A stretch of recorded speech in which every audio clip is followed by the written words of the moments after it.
Welcome, welcome back to A9 Media. Argentina versus Cape Verde. Welcome to an absolute banger of a game. Could be possibly be Lionel Messi last ever World Cup game. I mean, look, could it be a shocking result of a lifetime? Could it be the most shocking result we've ever seen at the World Cup? Because Cape Verde have got an absolutely mountain to climb tonight. Argentina, of course, the World Cup champion, defending champions. What can we expect from them today? I mean, Argentina, of course, one of the favourites for the World Cup. Lionel Messi in the form of his life in terms of his World Cup goals is absolutely phenomenal. I mean, I think I've said it before. He's absolutely phenomenal at this moment in time. But listen, let's just go through the teams. Argentina pretty much unchanged. Medina at left back with Martinez and Romero and Molina in defence.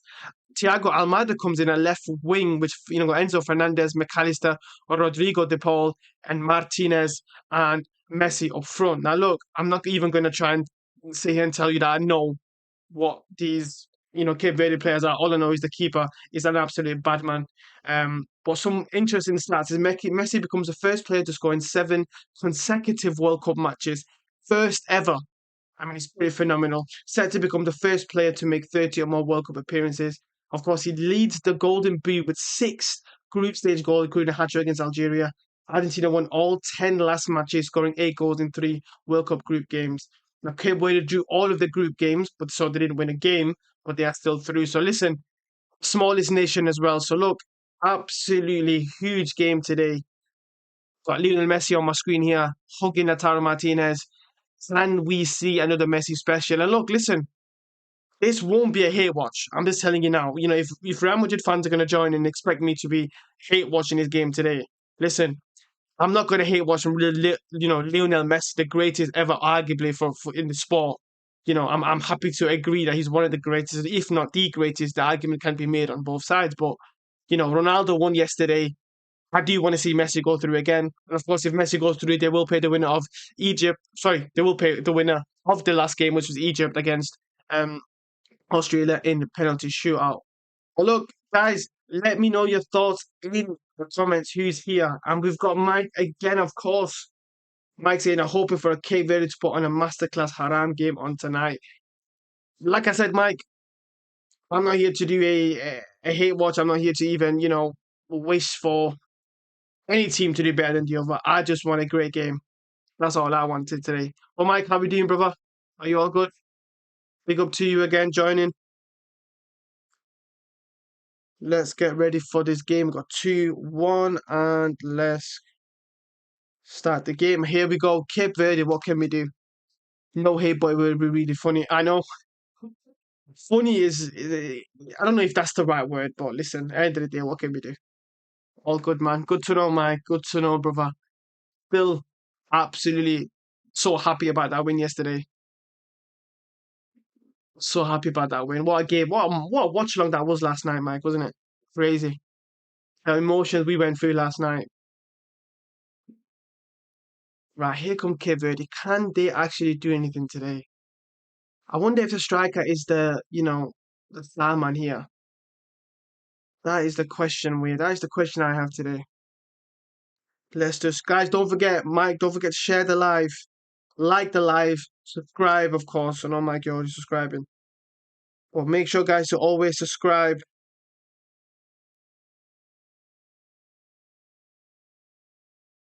Right, here comes Argentina already.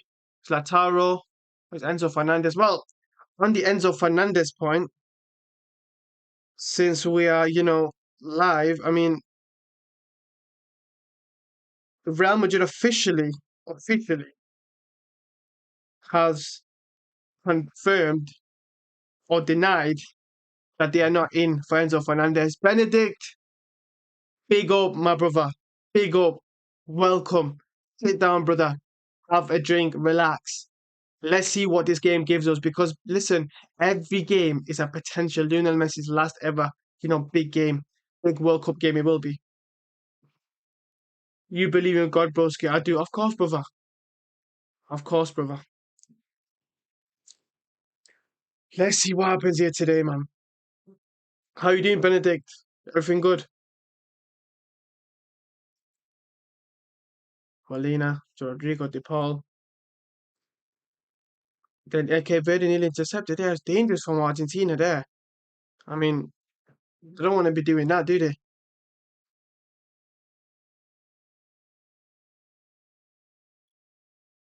I'm doing good, Benedict, brother. I'm doing great. I'm doing great. Just enjoying the World Cup. Kind of enjoying the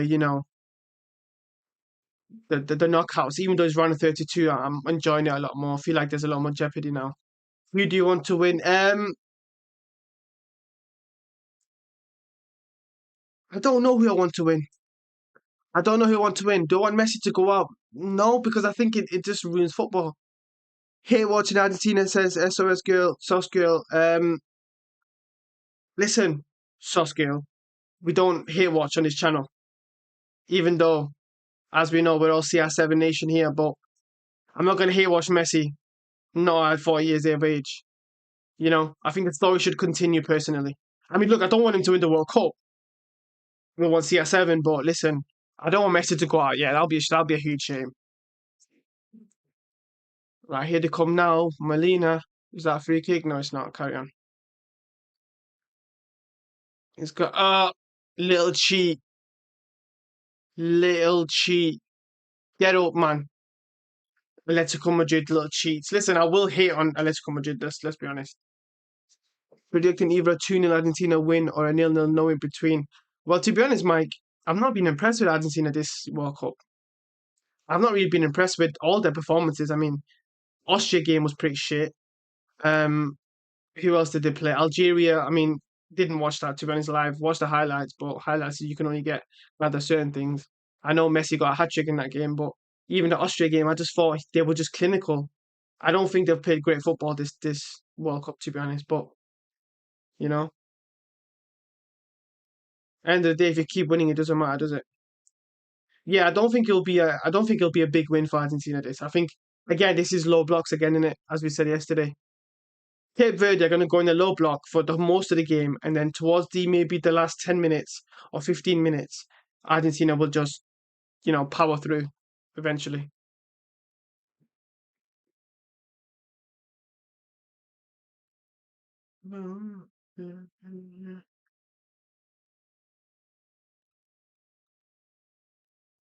All in from Cape Verde from a free kick here. Could have done better there. Crossing again and out by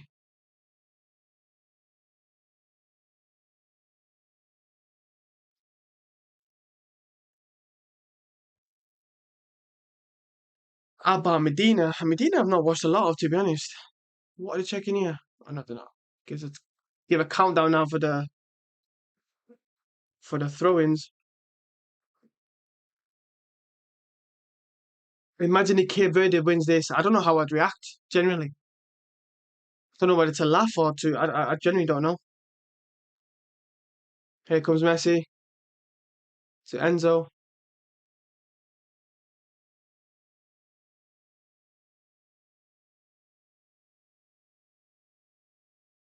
And guys, at halftime, we're going to go through the transfer Real Madrid business that's been going on right now because, of course, there was the news about Enzo Fernandez today, um,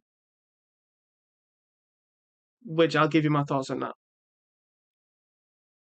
Lautaro Martinez to Enzo. Enzo is clearly the engine in terms of the build up and everything, isn't it? Let's be honest. I think that's where you'll see more, his best work, really, to be honest.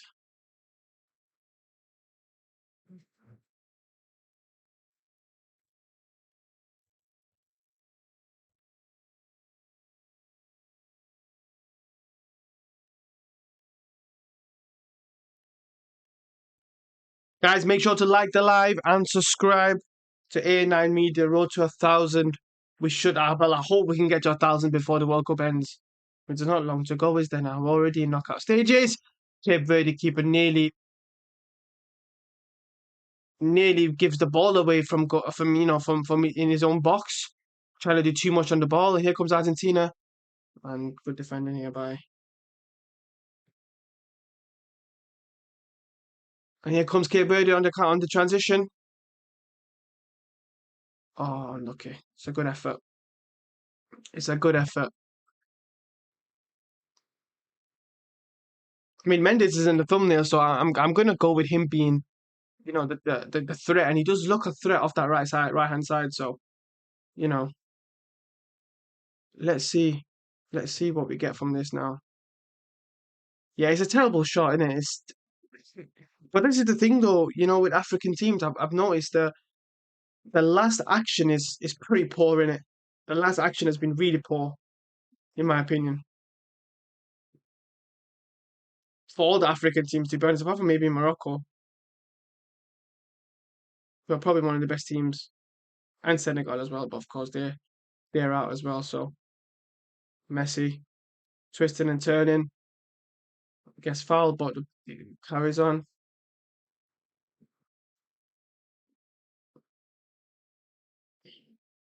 Share the life.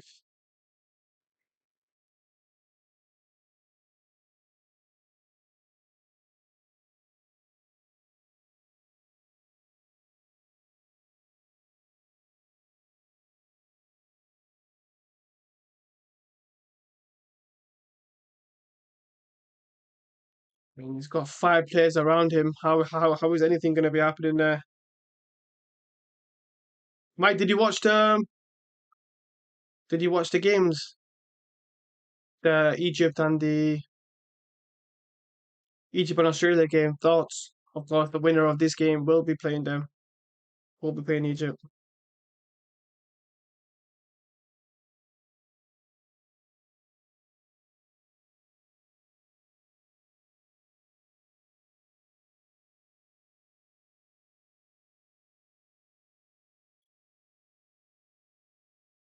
Didn't watch it. Well, it went to penalty shootout, and Egypt ended up winning the game.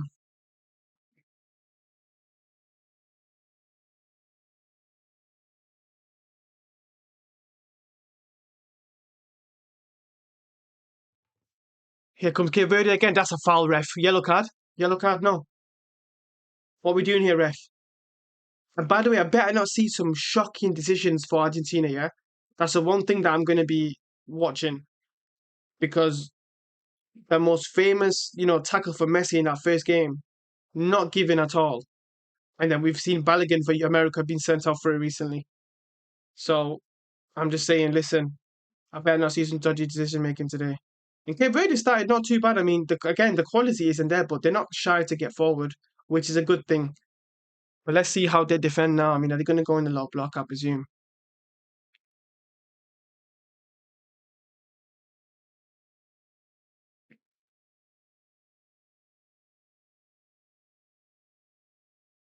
Guys, put your prediction in the comments. What are we saying? What's the predictions?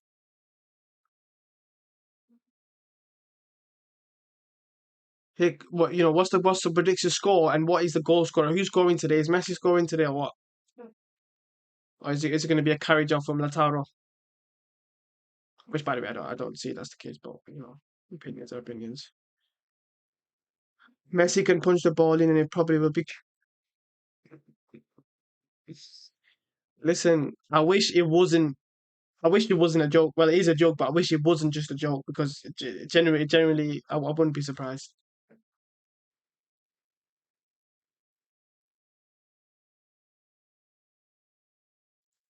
Argentina passes it back. Not like he didn't already do that well, yeah. So that's what I mean. It's not like it isn't the truth. Not a lot happening in this game. Not a lot happening in this game so far. 11 minutes to go. A lot of possession from Argentina. Not a lot of bite again. Not a lot of creation so far. But here comes Enzo Fernandez, and it's a poor ball. And here comes Cape Verde in transition. Can they find the quality? Can they find the people? That's what I want to know. Because that is the main thing, isn't it? Madi, big up, big up. You made it. Guys, don't forget to like and don't forget to share the live. Share the live, man. Get A&I Media to 1,000 subscribers before the World Cup ends. There's not long to go.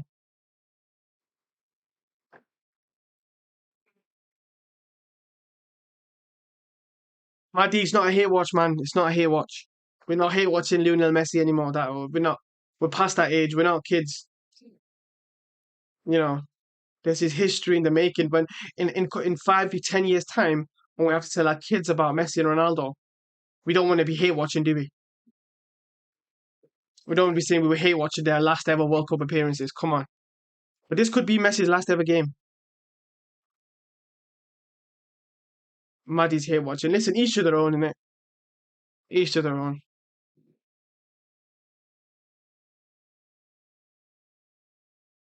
Sandro Martinez, he's a good player. He's a top player.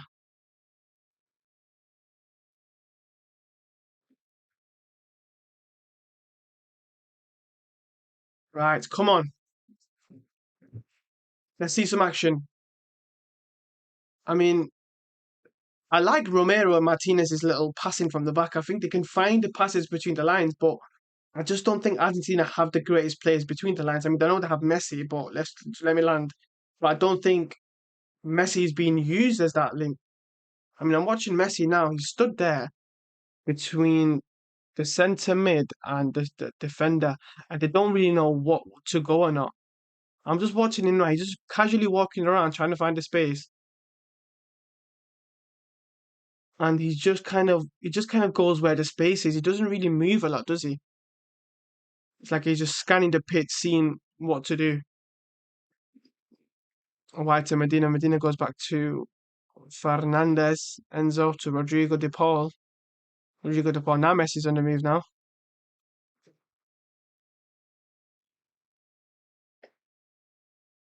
Sandro to Rodrigo. Back to Romero. Very patient play here for Argentina, trying to get that, move that low block around. And this is what I was saying before. This is basically what we're going to see. Great move by Lautaro Martinez here. Enzo, Messi, just wide, brilliant. I mean, that was a great football there, and that's how you move a low block. You make the number nine to make a nice little run in between the two centre backs, drag a few centre backs away. Messi then comes in, collects the ball, tries to go for the far post, but it's just wide. Much better from much better. Much better from Argentina there. Cape Verde fans dancing. They're loving life. Absolute loving life. Let's be real.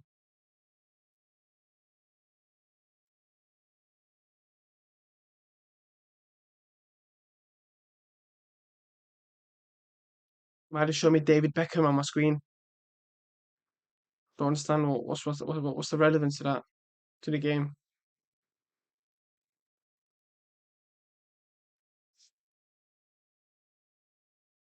5 penalties for Argentina or else. It's funny, isn't it, Mike, right? That Ronaldo has a nickname called Penaldo.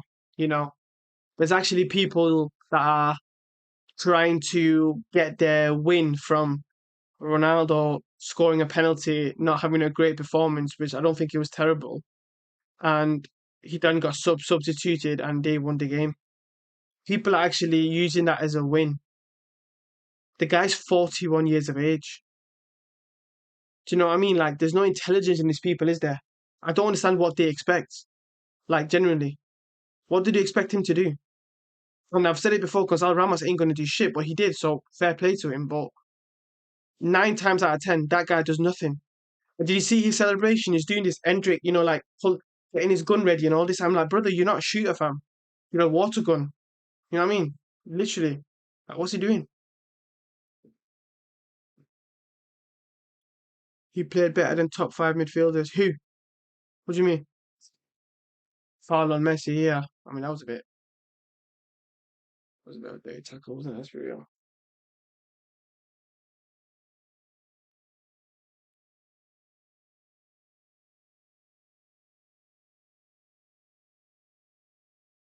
Oh yeah, Bruni. No, no, for sure. I mean, bro, they've been shit all tournament. Bruno Vitinha have been terrible, absolutely terrible. Instead of tackle at Messi, I thought it was a foul. Here he comes. Can he score for me, a chat? What? Is that his boots? His boots rip.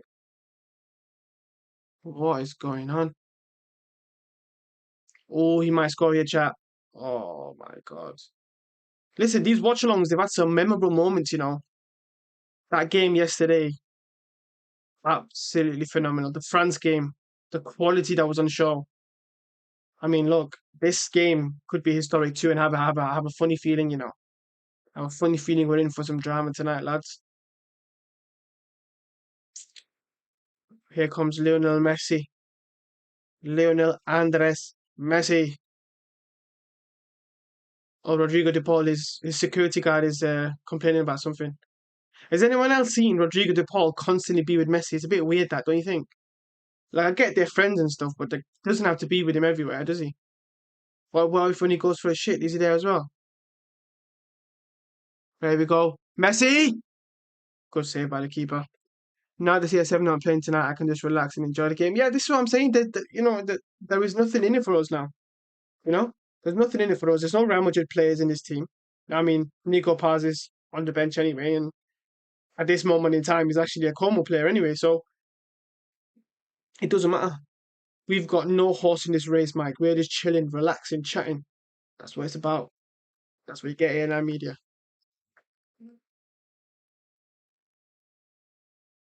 Rodrigo de Paul finds Molina. He's in here. Messi. Oh. Is he on? Fantastic from Rodrigo de Paul there. I mean, he is a quality midfielder.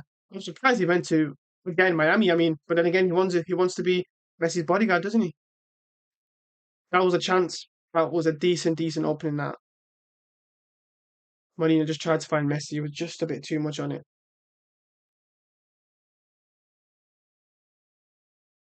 And the keeper's doing this little dribbling again.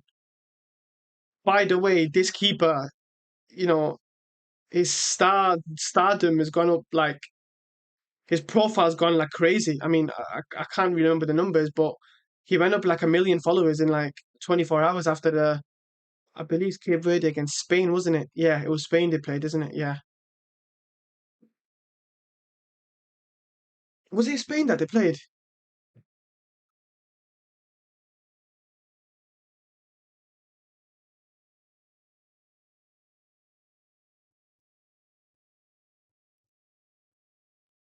Can't actually remember.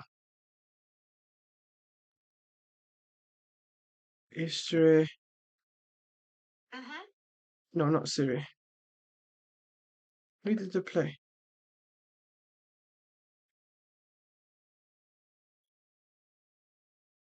Oh, this is going to show me that. Cape Verde results. World Cup. That would be easy, wouldn't it? Oh, yeah, it was Spain. So, yeah, it was Spain. Interesting. Yeah, sorry, Mike, but Vozinha is great. Yeah, he is. 0-0 against Spain, a generation haram game. But look, they played really well though. Like in terms of defensively, I feel like there is a fall in. There's a lost art in defending, isn't there? Let's be honest. So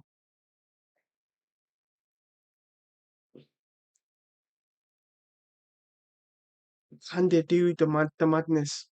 Just imagine a Cape Verde knock out this Argentinian team tonight. Just imagine.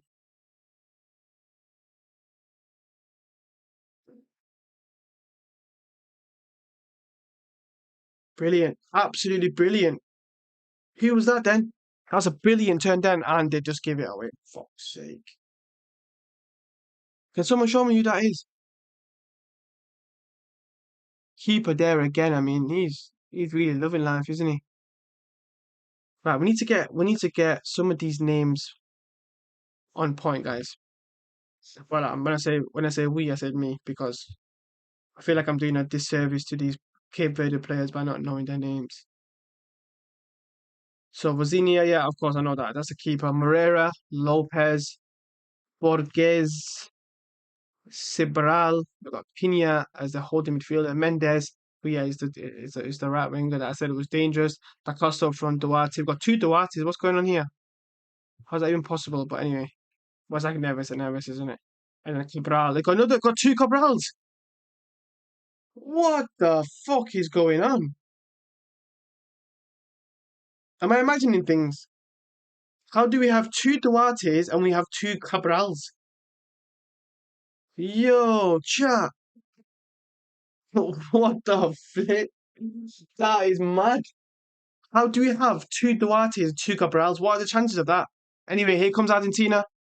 Messi gives it away. It's pretty poor for Messi, that. Good defending, though. Chick Clippy! My brother! You made it, Clippy. Brothers, maybe.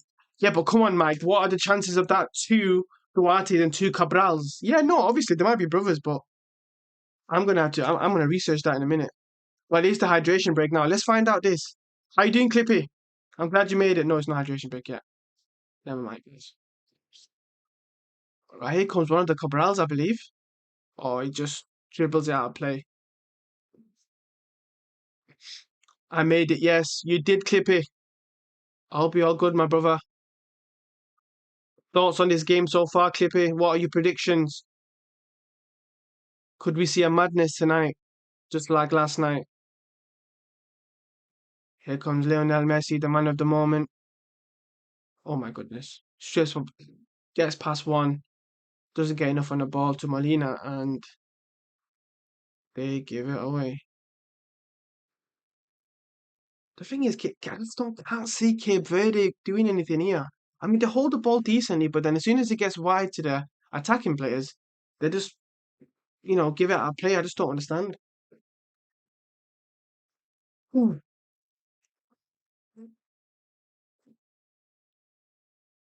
Enzo Fernandez had a lot of the ball, which is interesting. This is a high volume passer. Look at this. Great long ball out to Molina and Rodrigo.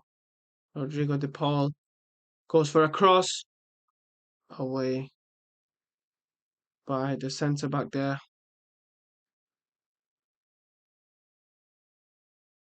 Arsene Wenger there in the crowd. Legend of football. Legend. Right, hydration break, guys. Listen, I need to find out. It's really bugging me now. I need to find out this. So, Duarte and Duarte. Laros Duarte. Puskas FC Academy he plays for.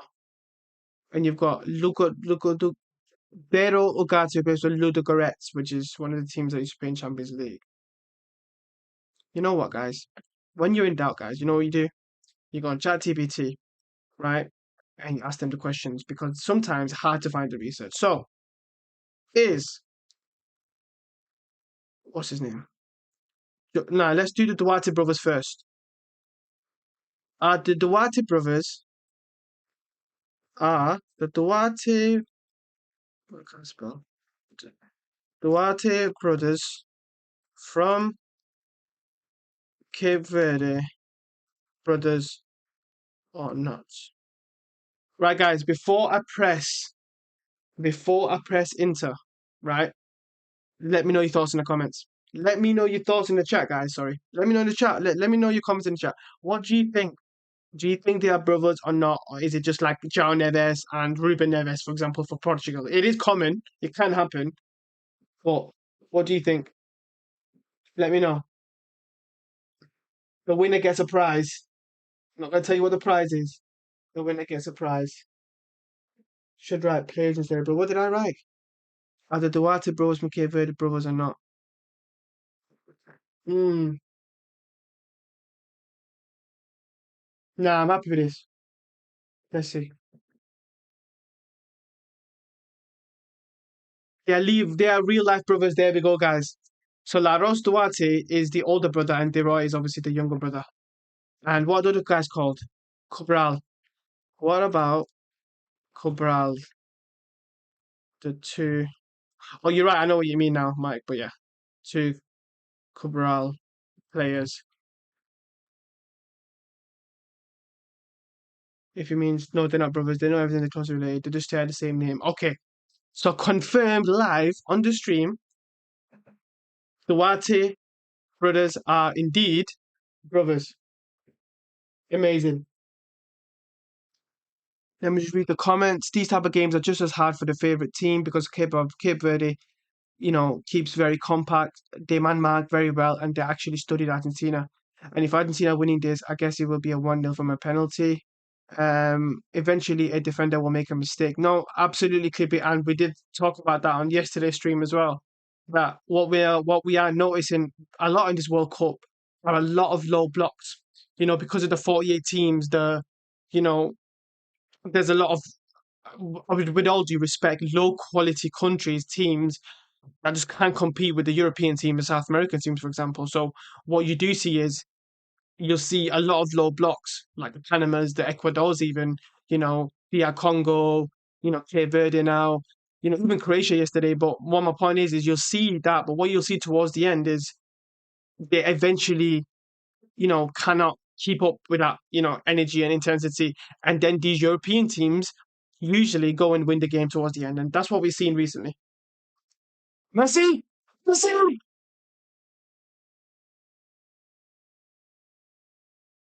And there we have it. And there we have it. Lionel Messi. An absolutely golazo. An absolute golazo we've just witnessed there. I mean, I just put my head up and all I seen was Messi 1v1 and he roofs it in the net. I mean, it's a fantastic finish. And Lionel Messi gets his seventh World Cup goal of this 2026, competition. Taking over from Mbappe now. I mean, it really is phenomenal. Let's just watch this again. Is Lisandro Martinez fantastic? Absolutely fantastic. Beautiful time run, finish, and he just roofs it. I mean, this is just fantastic. Absolute phenomenal. You know, Look at that. Touches it as he's running on the bounce, outside foot, top corner. I mean, it really is fantastic. It really is. As he's running, he takes the touch to get past the defender.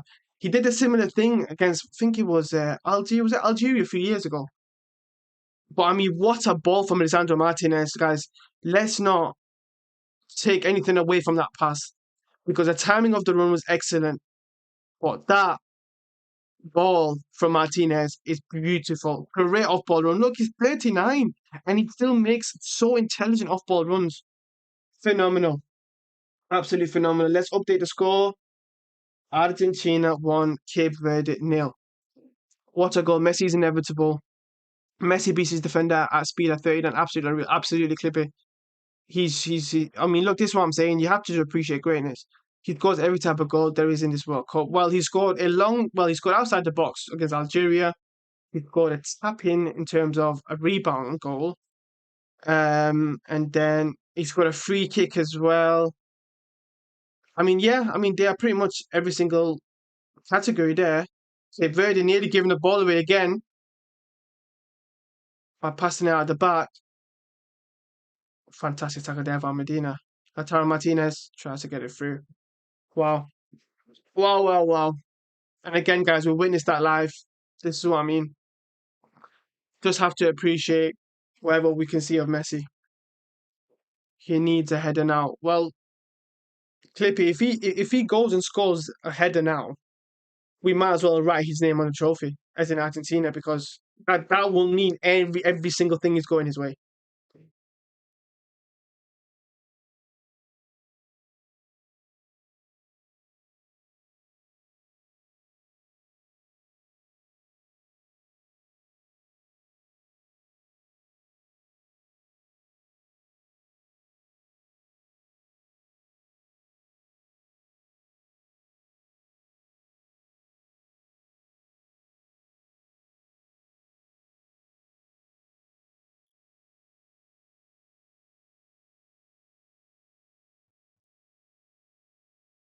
Cape Verde manager looks like he doesn't know what hit him. But I will tell you now, Cape Verde, it's Lionel Messi.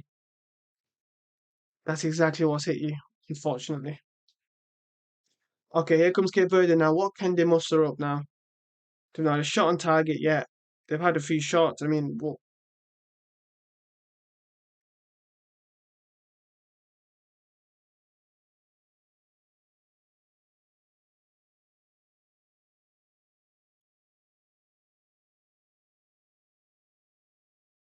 Shocking quality this, but we did expect this. Let's be honest.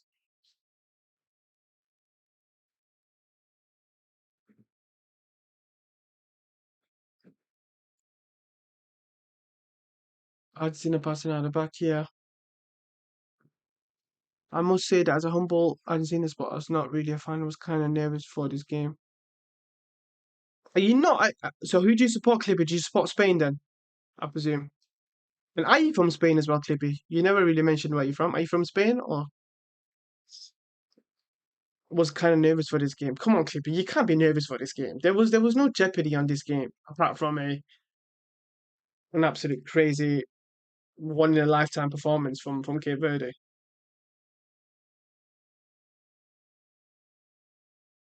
Here comes out Thiago Almada. 1-2 with Messi. It doesn't get it back.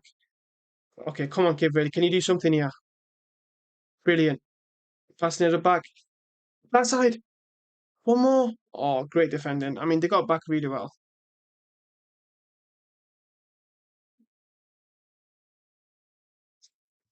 I'm neither from Spain or Argentina or any place related to the teams that I support. I'm from Romania. Oh, big up, man. Big up Romania. Big up Romania. I've never been. I've always wanted to go. I have a lot of friends from Romania down here, UK. There's quite a few Romanian people here, actually. Romanian, but my team did not make it to the World Cup. In a 48, team World Cup, I feel like there's a lot of teams that should have made it. But hey, we can't have everything, can we? At least you've got Argentina and Spain. So here we go then. Top scorers: Lionel Messi 7, Mbappe 6, Haaland, Kane, and Dembele on 5. Vini Jr. will be on 4. Cristiano Ronaldo will be on 3. Just look at that goal again. I mean, it's phenomenal, isn't it? I mean, Messi has scored. How many have Messi scored? 7 goals. How many have they scored? Let's just check. Let's just check. Argentina's World Cup goals so far.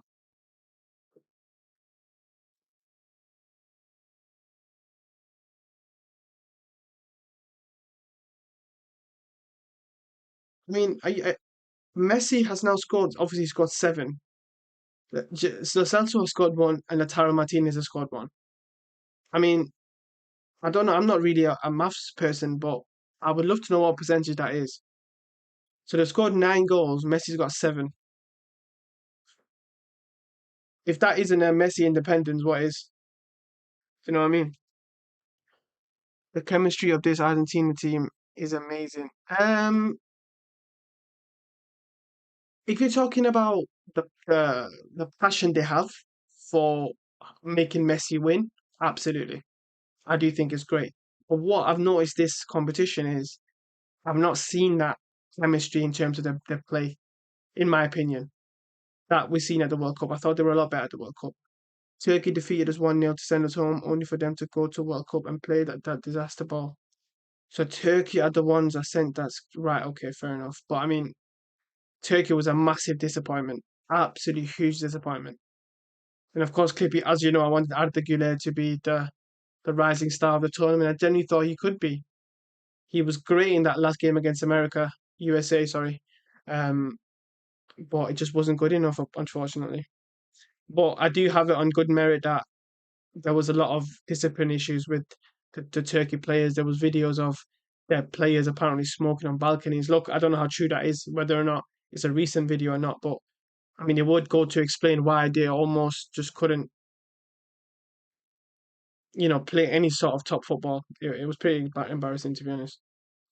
They had 62 games and they had, in 62 shots, 0 goals in the first 2 games. I mean, it's pretty embarrassing.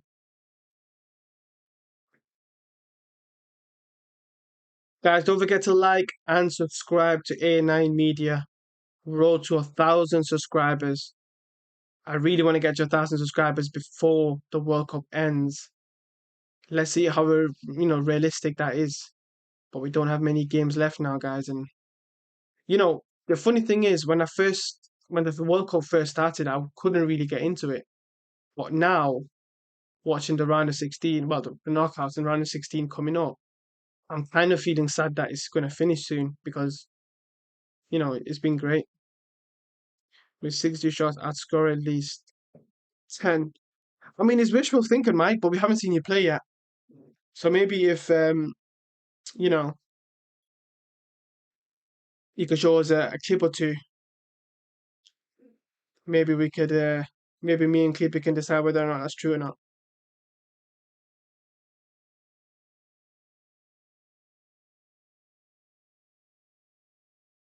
So we have Mike from Sweden, we have Clippy from Romania, we have Benedict who's not told me where he's love watching from. A few people from the UK. So we're very multicultural in this chat, aren't we, guys?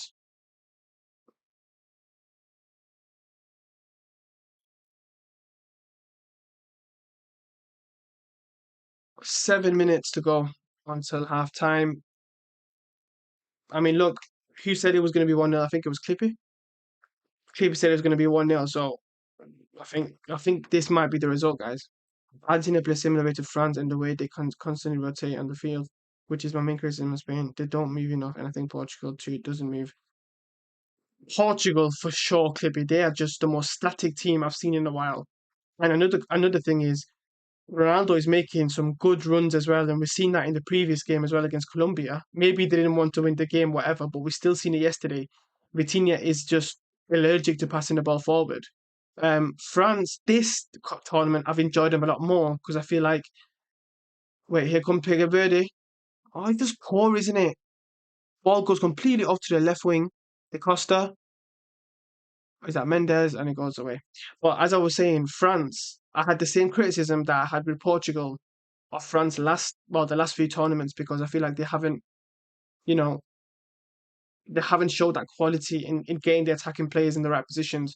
But if you're watching them this season, especially about this World Cup with Elise, they are absolutely everywhere. But what I would so say, Clippy, though, is that is a good thing and a bad thing because if you're constantly rotating all the time, then your defensive shape can obviously be what's the word?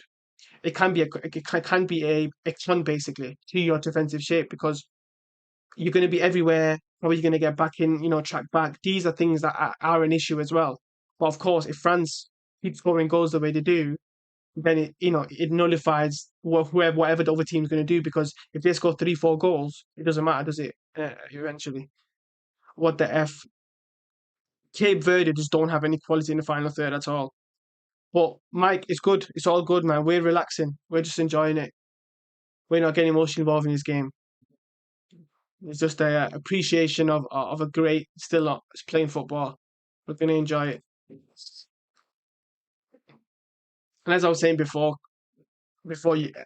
anyone else joined before, I don't want Messi to go out at any stage, apart from if it is against Ronaldo. Just because, you know, when I'm gonna tell my kids in 5 to 10 years about Lionel Messi and Cristiano Ronaldo, I don't want to be the guy that sat here and hate watched the two greats of all time. Well, I'm not going to hate watch Ronaldo, but I hate watch Lionel Messi, regardless if he was my rival or not. And he gave me years and years of pain to sit there and hate watch him because, like I said, it just seems a bit extra for me. The fact that he's still on our screen, still playing at the top level is, well, in the World Cup anyway. I wouldn't say in MLS is top level, but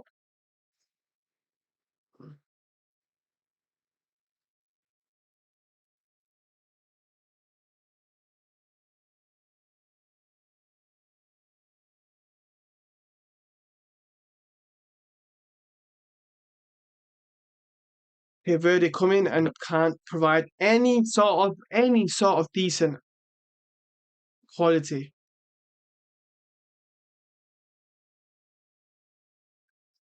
I hate watching Messi post 2015 UCL was legendary though. Listen, again, this channel wasn't created then. There wasn't created content whatsoever back then. But I mean, I'm not going to lie and sit here and say that I wasn't absolutely ecstatic watching Barcelona. Just not just Messi. I mean, Barcelona absolutely bottling in the Champions League every single year. I mean, Clippy would tell us how that felt as a Barca fan in terms of, you know, personally how he felt. But I just think that was something else. It was something that Barca were just cursed, and I still think they're cursed, by the way.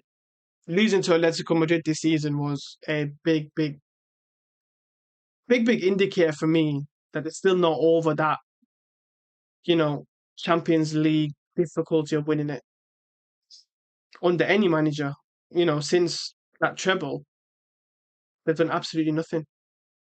Here watching Barca, you know, maybe was successful. Messi himself wasn't doing bad. It depends what. I mean, Messi in terms of a Barca, in the Champions League, I think he did ghost a lot. I mean, if you look at the seasons that Barcelona had them terrible knockouts, you know, to Juventus, to the Roma fiasco, the Liverpool disaster, should I say? Um, I think Messi in them games was pretty anonymous, and one thing that you will see a lot of, you know, a lot of Messi fans say the same thing, that a lot of the times when the game's going really terribly bad, Messi usually, well, he was, you know, when he was at his peak, but once he got past that stage, about maybe 2016, 17, I wasn't confident in watching, or I was confident in watching Barcelona in a Champions League game. And if it gets really tough, Messi not to be the guy.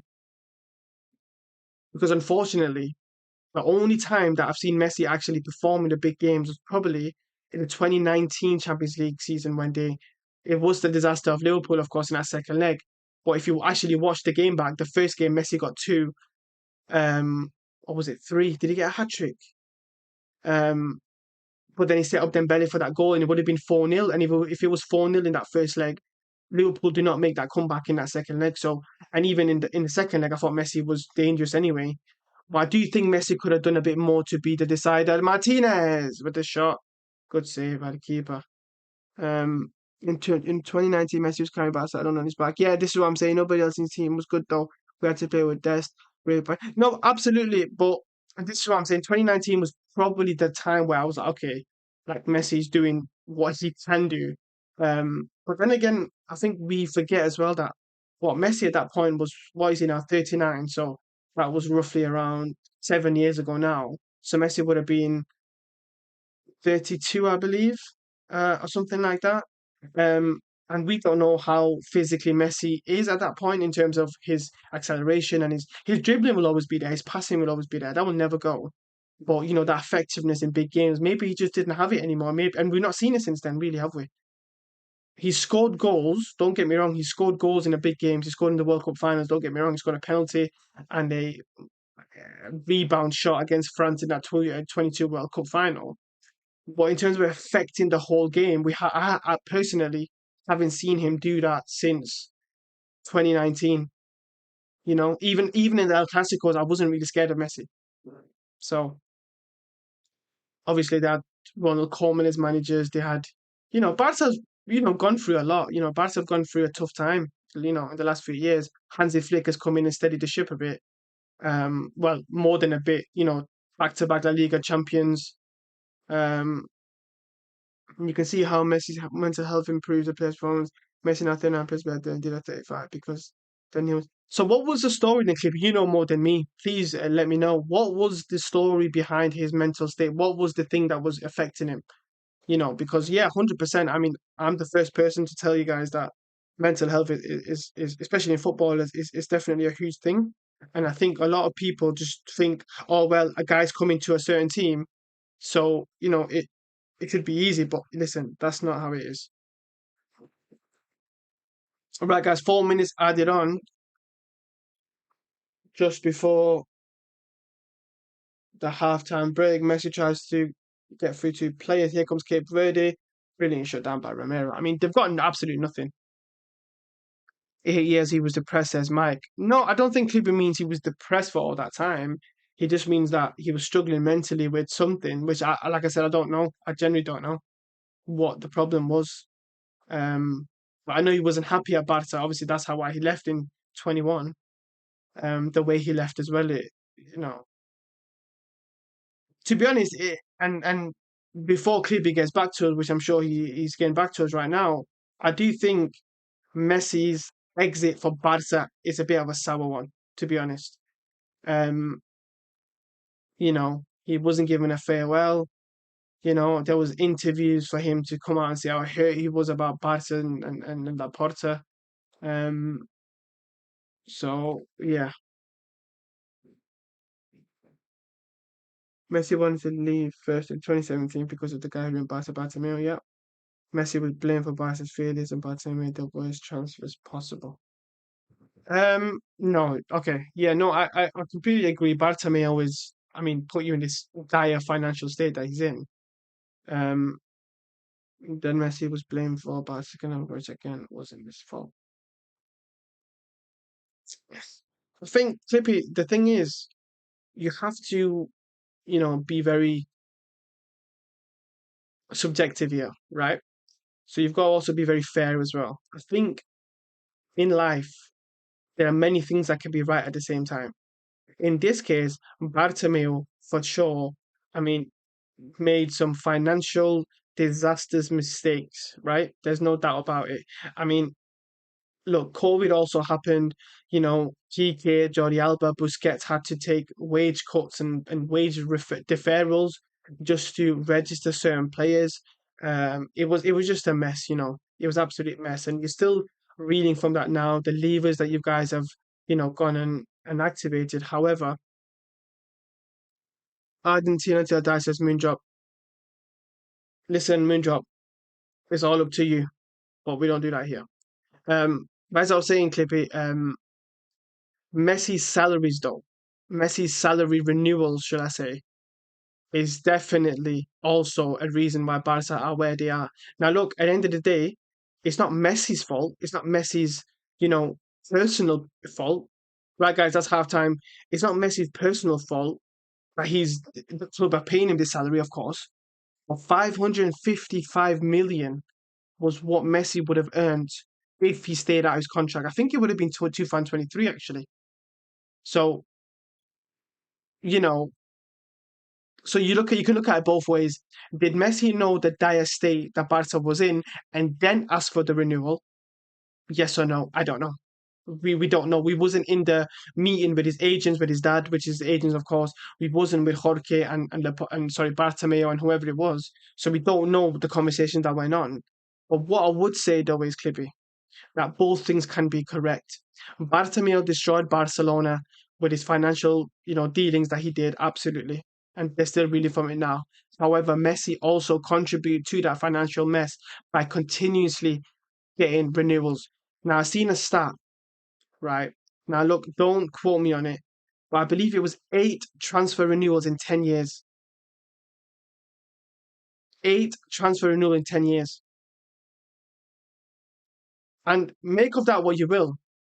It might even be more, it might be less. I don't wanna be, bring out statements here. But it was something close to that, 8 or 9 in 10 years or something like that. That he's been at Barca, and I just find it, you know, a bit crazy that Messi was continuously the highest paid player in the world. Was he the best player in the world at that period of time? For some years, he was. He's the best player at Barca. That's fine. It's like a job. The highest performer goes and gets the most money. That's how it is. But I just think and he was getting renewal bonuses and whatnot. I just think both things can be true, Clippy. Well, it's not Messi's personal fault because anybody would ask for more money, of course. It's to the employer to decide if he wants to give you that money. It's not down to you. So I do think both things can be true. Moondrop says, I'm just joking. See, I said with my goal. He's a Barca fan here. Say me. Bartomeu made it rain with money everywhere mindlessly. No, no. I mean, look, Bartomeu, and you know what it is? These guys, they get a bit of power and then they act up like, like there's something crazy. Missed the goal. Who scored 8 or 9? Moondrop, I'm going to give you a guess. Right, you've got one guess. Who do you think? Let's pause the timer and let's get back to the second half very soon. Second half will be coming along soon. Yes, moon drop. Ding, ding, ding. You're up. You're the winner. Right, guys. Just in half time now. I want to know who is everyone's team of the season. Who is the team of the season for this World Cup so far? Give me the best goalkeepers, the best defenders, the best midfielders, and the best attackers. I need one name for each. One name for each, and I will give you mine as well.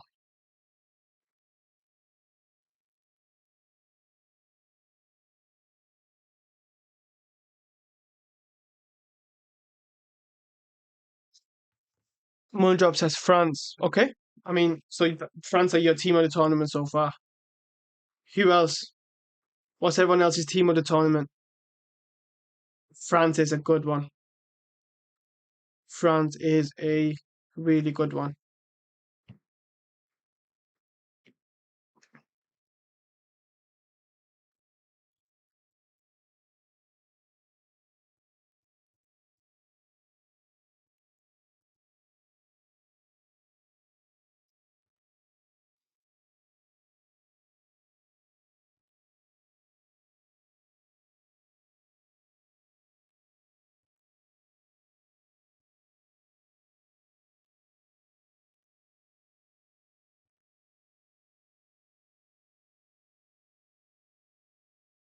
Gotta be France. Elise's cooking, says Mike.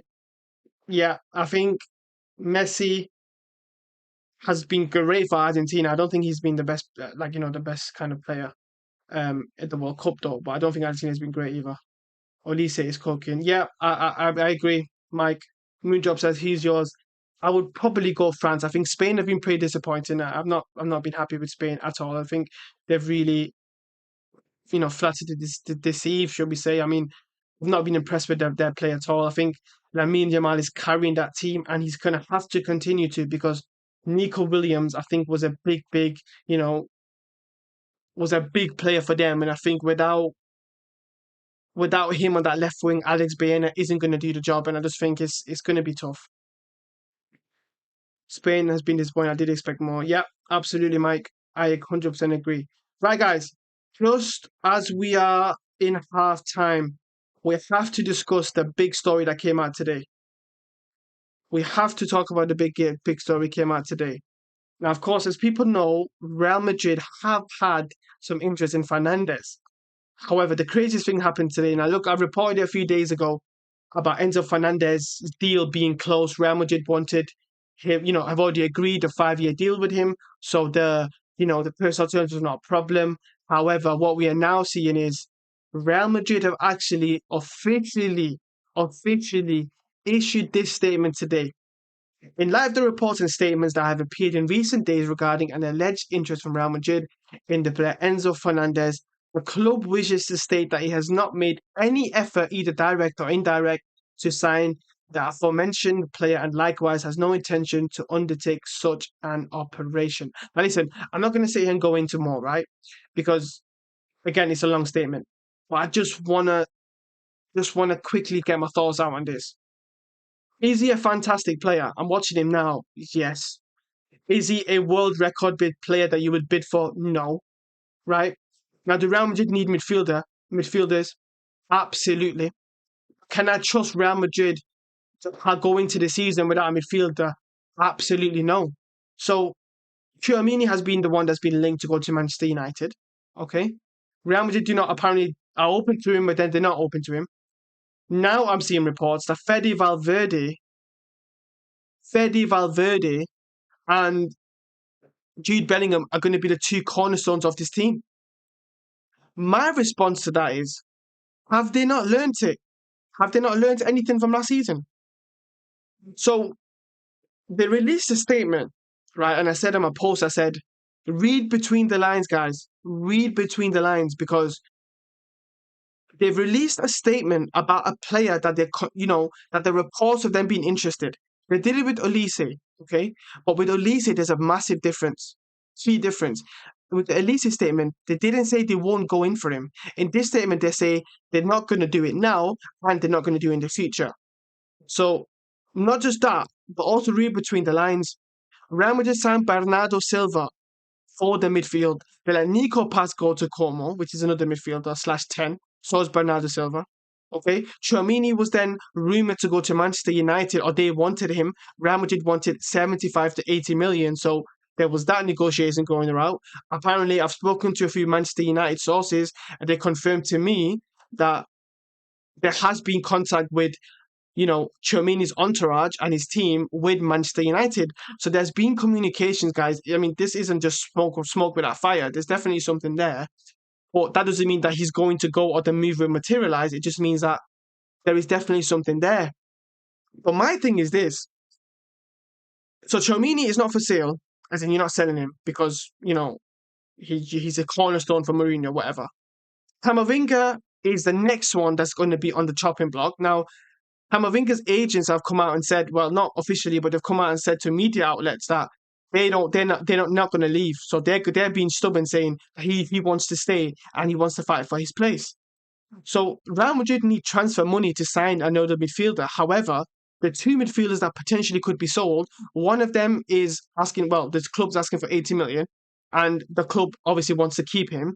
The second player, the club wants to sell him. Apparently, Mourinho has told him, listen, you can go, but he's not willing to take that cut and leave. Manchester City apparently inquired about him. I don't know how true that is.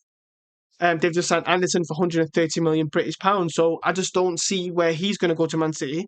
Is he going to go to Manchester United? Maybe will they pivot towards him? Let's see. Real Madrid apparently asked for 50 million. But find it absolutely insane that Real Madrid are going to go into another season with no midfielder and be happy to tell us as fans, just deal with Bernardo Silva. That is what they're telling us. They're telling us that we have to be happy with the midfield because Bernardo Silva is here. Bernardo Silva is here, so be happy with him. Enzo Fernandez isn't being bought for a club record bid. Of course, Chelsea wanted club record bid, so they didn't want that. So I just think it's just, I don't know what your thoughts are, but I just find it really, really disappointing that Real Madrid will go into another season with dumber, and dumbest in their midfield. Because Jude Bellingham is a 10, he's not a midfielder, let's be honest. Jude Bellingham should be closer to the goal than he is to receiving the ball. Tchouaméni can't progress the ball to save his life. He's more of just a holding six. And Casemiro, probably worse on the ball than Casemiro. Then you've got VERDE Valverde, who should be a full-time right back. And Camavinga should be a full-time left back. So if them two are not, accepting their roles, what are we doing here? Mike says, need that Cruz and Modric replacements or waiting for another trophy season. Well, guys, look, Pippi, you will know this, of course. Mike, you will know this, of course. Many match reactions this season it was rants. And look, I don't want to make rants. I don't want to make rant content. That is not what, who I am as a person. However, I am a passionate person, but this club this season has really put me into a different dimension of anger just because of the terrible, the terrible kind of state of this club. Perez, the coaching element of it when Alonso got sacked, and more than anything was the player attitude and how they got Alonso sacked and the tactics that they didn't want to listen to. Everything was just a mess. David says, Adam, if these are the transfers so far for Madrid, they will improve. However, Madrid in most games had no control in the middle. Arda Güler is not box to box, Bellingham neither. Well, absolutely, absolutely, Clippy. And this is what I'm saying, though. We don't have a controlling midfielder, right? So Alonso tried to use Arda Güler as that player, right? Now, it worked for a while. However, in the big games, it got exposed because what teams were doing, they were trying to out-muscle him. So Real Madrid actually need a guy like Enzo Fernandez. He's got a bit of strength about him and also has a good passing numbers. He ranges in the top 5 of the midfielders in top 5 leagues as well. So he's up there in progressive numbers. But he's still not a pure controlling specialist. So Real Madrid will still need that anyway. But they're happy to go into a season now with the same dumber and dumbest in Tchouaméni, Camavinga and Jude Bellingham, or VERDE Valverde, put him in there. None of these 4 have any of that quality. So again, it comes down to squad planning. It comes down to, okay, which profile are we gonna replace Cruz and Modric with? They haven't done that yet. Camavinga's downfall and Valverde's downfall has been felt. It has, and Camavinga was one of my favorite growing up. I mean, we've seen him grow for the team. He came at 18 years of age. He came on in them huge UCL games and did fantastically well. But he's been constantly injured, which of course isn't his fault. It could be his fault. Maybe he isn't looking after himself. But let's give him benefit of the doubt. Let's just say he has a injured body, which is fine. But it's not fine for Real Madrid, but it's understandable. But also, I feel like he looks disinterested as well. There was 3 games this season where he gave away the game. There was a Mallorca away. There was then the Bayern Munich game where he got sent off when Real Madrid were winning the tie or taken into extra time. And of course, he gives away that silly second yellow in a matter of seconds because time wasting. And, I'm not saying it should be a red card, but you don't put your team into that, kind of situation. Madrid needs a Casero, it would fit perfectly in the Mourinho ball. Well, to be honest, I would say Clippy. Not that Chomini is on that level in terms of the best holding midfielders in the world, but I do think he would love Chouameni in that midfield. I also think he would love Fede Valverde. I wouldn't be surprised if we see a Chouameni and Valverde double pivot. I'm not saying that's going to work because Mourinho's going to love guys like that who can run. He's going to love Jude as well. So I'm just saying, where's Arda Güler going to play? Madrid should not aim to replace Modric or Cruz. You can't do that. We tried to play Xavi and Iniesta ever since they left, and we couldn't do that. Pedri is amazing, but he is no Xavi or Iniesta. Well, I'm happy that you mentioned. I'm happy that you've mentioned Pedri, Clippy, because I wanted to ask you actually, what are your thoughts on his performances during this World Cup? I'll give you my thoughts. I mean, it's a loaded question, really, but if you can just answer, like, what is your thoughts on the performance of Pedri in this competition? 'Cause what we've seen for Barca, I mean, he was sensational this season. Um, when he was fit, of course. What are your thoughts? Because I'm not really being as impressed as I expected to be of Pedri. Um, I feel like he's looked a bit. I don't know what the word is. Just not fresh.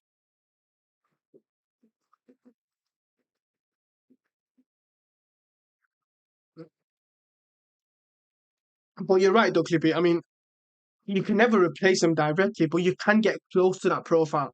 And that's what I'm saying. That's where the squad planning and the IQ and intelligence comes in, which I believe don't see how a guy like Florentino Perez, who's more interested in his own PR and his own presidency election that just came up the last month, he cares more about his own image when it comes to doing squad planning. So I don't understand why he's been given the reins to do that. But hey, what do I know? Right, second half is about to start.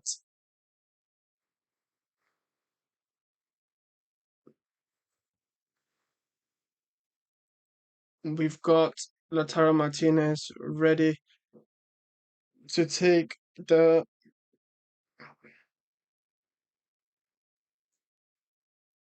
countdown coming. Pedri so far, I think he's just doing his job. He performances were not amazing, but he also plays alongside Roger, who does the same things as him. Yeah, that's a good point actually. That is a good point actually. We're not seeing Gavi whatsoever since his first game, really, when he was playing left wing slash inside winger. We haven't seen Gavi since then. I mean, I don't think he was great in that game anyway. Um, But the reason why I'm asking Clippy is I just expect a bit more creation from Pedri. I feel like he's played very safe. I would like to see him get forward a lot, especially playing next to Rodri. Um, get a bit more forward, be a bit more adventurous, you know. But look, Spain are, hotting up nicely now. So let's see how it goes against Portugal next. Second half has started now, guys. No subs, no changes from any sides whatsoever so far. Um, Cape Verde is still in their low block-ish, mid to low block. Probably a mid block that actually. Um,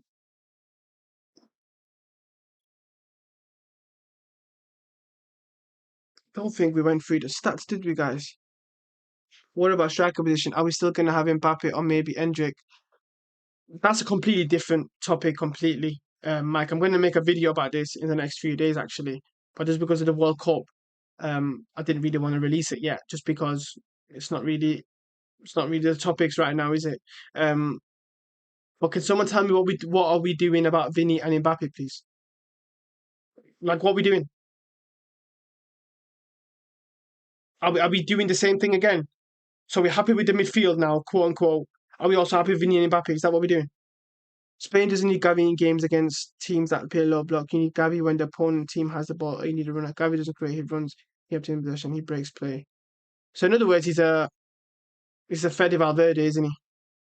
So when there's space, put him on. When he's some energy, put him on. He's not. I mean, he does have. He has quality on the ball. But he's not the most creative player, is he? He's more of a engine, I would say.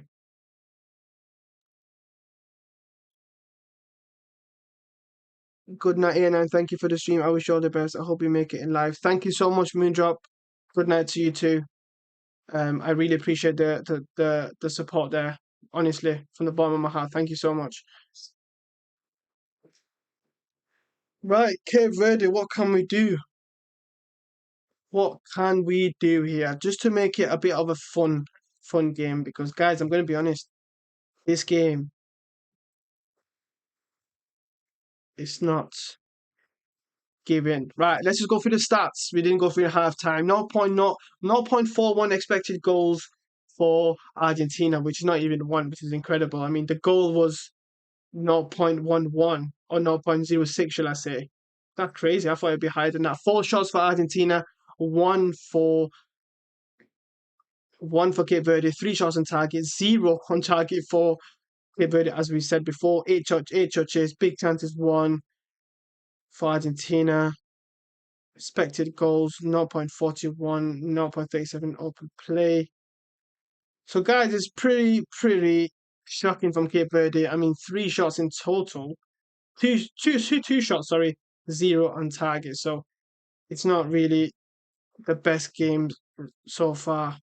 Just a reminder, guys, just a reminder. Let's just go through the bracket while we're here. Of course, Egypt went through on penalties against Australia, so the winner of this game will face Egypt, which is at this rate is going to be Argentina. And in the other game, we've got Mexico and England who are playing tomorrow, and we've got Brazil and Norway tomorrow. Right, guys?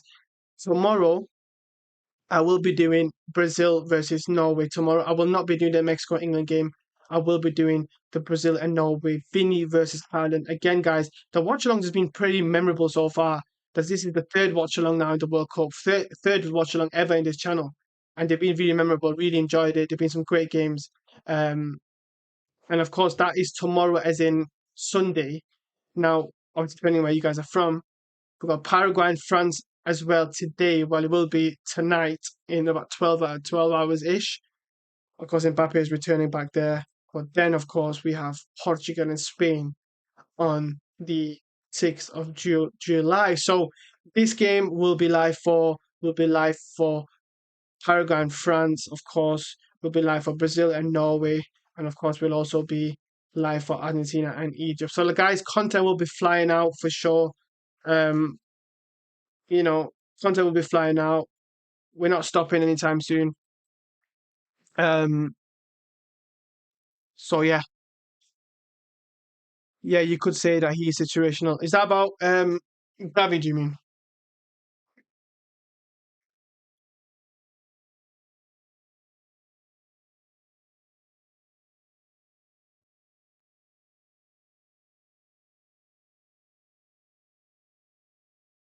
Guys, don't forget to like and subscribe to the live. Subscribe to the channel, of course. Road to 1,000 subscribers, guys. I've said it before. I want to get to 1,000 subscribers just before when the World Cup finishes and just before the season starts. That is my target going into the next club season. It's going to be a big year. It's going to be watch alongs for every single Real Madrid game for sure. Every single most Barcelona games I will also try to do. Um, and it's generally anything that comes down to Spanish football, Spanish news, Real Madrid, Barcelona, Atletico Madrid, Champions League, World Cup, Euros.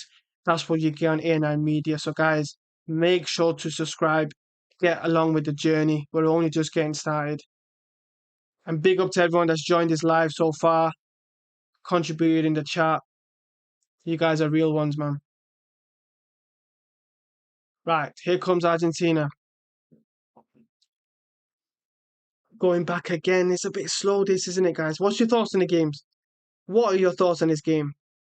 Because it's currently midnight in the UK. Well, past midnight, should I say.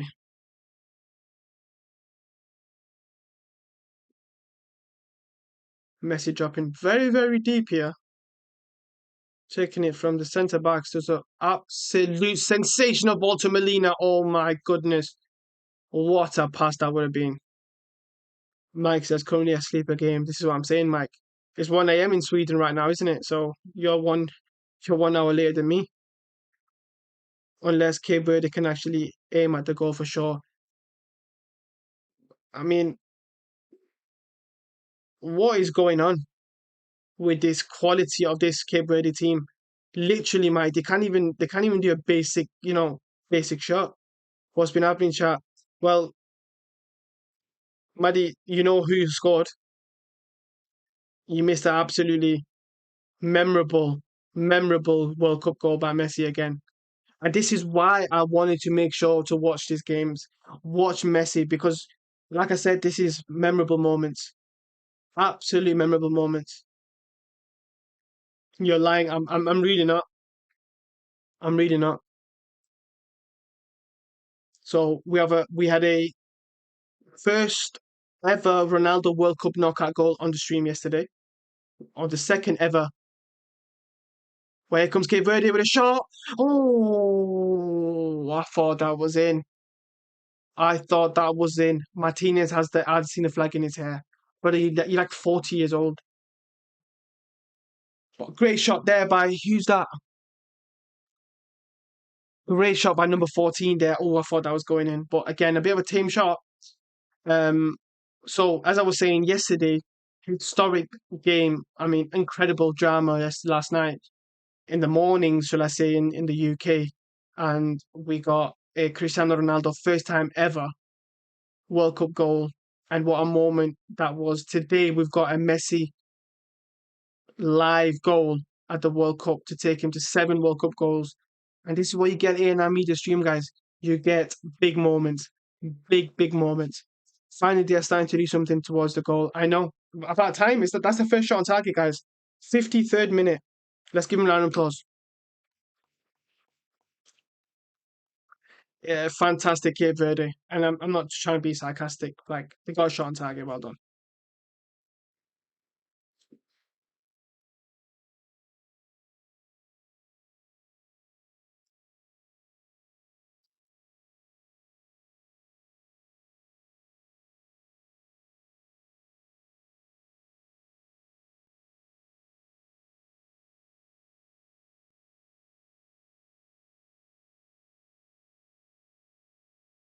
Here comes Rodrigo De Paul into the box. Doesn't get. Could get what? Ball was kind of dancing away from him, but he still got the ball here though. Here comes Medina to Enzo. Enzo skips past the defender. Still on his back. Finds Rodrigo De Paul. Messi. Oh, good defending there. And Cape Verde messing about with the ball at the back again. Messi goes across the keeper. What's he going to do now? Oh my goodness. This keeper. What is he doing? Just kick the ball away. Just kick the ball away. What are they trying to do? What are they trying to do?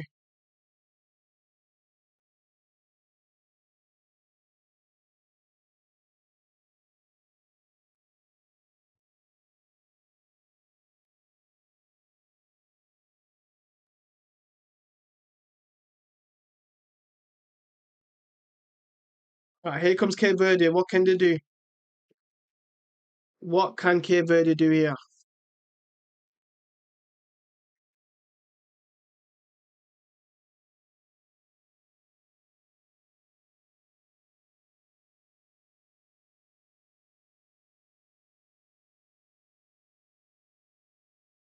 To Mendes. Oh my god. This fucking guy. You know how many times he just lost the ball at his feet doing silly skill? They're professional footballers.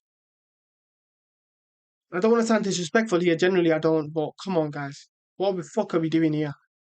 This guy, this right winger or left winger, wherever he, I don't know where he stood now. Oh my God, this is absolutely shocking. This is absolutely shocking. I'm sorry. I'm all for, oh, it was Duarte, well, one of the Duarte brothers for that shot. But I get it, it's Argentina, World Cup champions. I understand. But is this the quality of the World Cup? I mean, it's shocking. That is absolutely shocking, guys. They can't do simple things. Their shots have been terrible. I think my daughter could shoot better than them. Their touches, their dribbling ability is non-existent.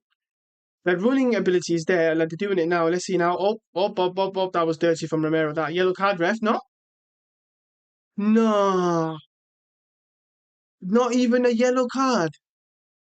Yo, that's crazy, man. Romero completely takes out Duarte as a Cabral, completely stops the counter, and it's not even a yellow card. Oh my goodness. But here they come again. Oh, who's that? Is that Costa trying to find him there? That was not bad. That was good. But of course, I think Argentina has defended good in moments as well, to be honest. But here they come again. Here's Duarte to his brother, I think. Here comes Mendes. That is Elise Yellow. Exactly, Mike. I don't want to go down that route, Mike, but Argentina have had some beaky decisions this competition. I mean, yellow card isn't really a big decision, but you know what I mean. Keep the ball moving. Oh, they're giving it away again. Yo, chat, this is. Here they come again. Here's to two. They've scored! Oh my God! They've scored! Oh my God! Oh my goodness! I don't believe it! Is it Duarte? It's Duarte! He has done it! Oh my goodness! I cannot believe my eyes! Oh my God! Do we have another shocker on the stream, guys? Do we have another potential shocker tonight again? That is fucking unbelievable. What a shocking defending. Clippy's right. What an absolute shocking defending. I mean, Duarte had all the time in the world just to get inside the box. Get a touch. Let's just watch it again. It goes out wide to Mendes. Duarte is there. Enzo Fernandez is not even marking his man. Lisandro comes across, doesn't stop the goal, doesn't stop the shot, and he hits the side netting. Fantastic. You know what? Cape Verde, thank you. You have now made this a game. Incredible. Absolute incredible. Against the odds, against the momentum of the game, Cape Verde have actually scored. Their fans are crying on the stands, guys. The fans are crying. Argentina deserved to score. The defending was so goddamn slow. Exactly, Clippy. Game is on now. It really is, Mike. The game is on now. Unbelievable. Absolutely incredible. Absolutely incredible. I can't believe it. Enzo Fernandez looks shocked, as he should.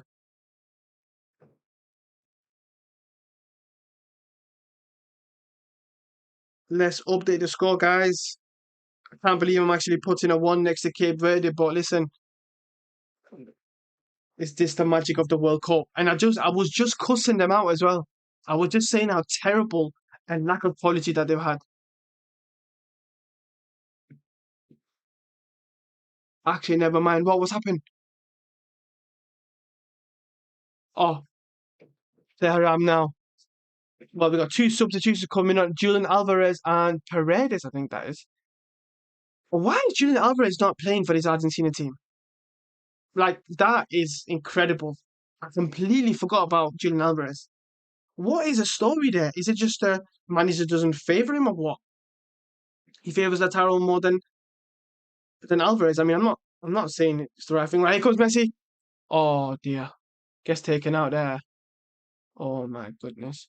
Was not expecting for my prediction to be off because Cape Verde scores exactly. Well, I can't believe Cape Verde's actually scored, guys. Again, another historic moment again. And by the way, this is a team who's drawn 3 games so far, so maybe they know a thing or two about drawing games. So they might take this extra time, as Mike saying Haramba also.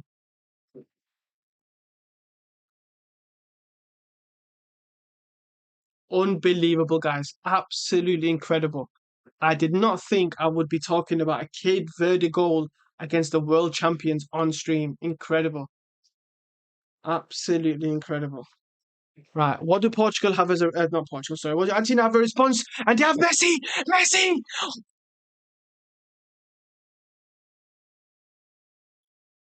What a save! Incredible, guys. I think. Oh, Messi should score, guys. Messi should score. Fantastic by Lautaro. And Messi hits it straight at the keeper. I do not believe it. I do not believe it. Oh my goodness me. Oh my God. I do not believe it. Well, that was Lautaro's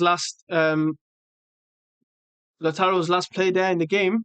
Out comes Lautaro and Thiago Almeida. In comes Julian Alvarez and Nico Gonzalez, I believe. Is that Nico Gonzalez?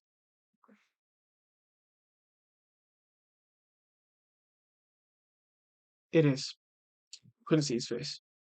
Why is this team only get good chances with Messi at the end? Well, this is the thing though, Clippy. They don't create chances. I feel like they don't score over goals. Argentina, like I said, Messi scored 7 of their 9 goals. It's pretty pathetic, isn't it? Alvarez is dangerous. He is. I just don't understand. Clippy, do you know why he's not been playing? Is it an injury thing or what is it? I'm confused. Surely Alvarez and Messi would be a good partnership, but then you could say the same about Vinny and Mbappe. So football doesn't work on paper, unfortunately. Okay, we're trying to play out of the back. This ain't haram ball. This is risky ball. This is stupid ball. Because they end up giving it away, and they're giving it away. Here comes McAllister.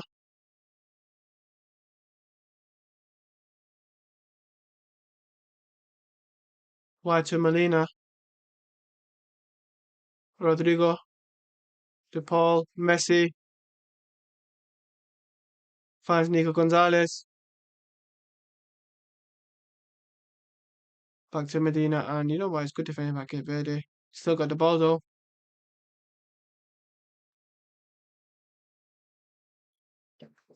I don't know. I think it's just because Scaloni's preference. If Scaloni takes this extra time, he'll be my hero. Well, yeah, Clippy, I do think some it's international managers have their preference, don't they? A lot of them don't really care about club football. Mike, if Vaziniya takes this extra time, arguably he'll be one of the best keepers of this World Cup. I mean, the amount of saves he made against Spain was phenomenal. Was it like I think it was a record. 65 minutes. There's plenty of time to go. I mean, plenty of time to go. I do think Cape Verde will tire towards the end. And I do think never to be Messi will get another one.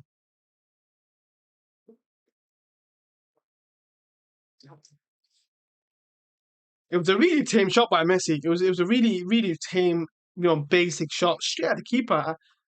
I was expecting the net to just rustle and go bam, if that's even a sound of this footballing nets these days. I was just waiting for the net to bulge there. Alvarez coming in, receiving a DP, a nice little play there. Looking for options, but it's hard to break down this Cape Verde team. We have to say that. It's not easy indeed.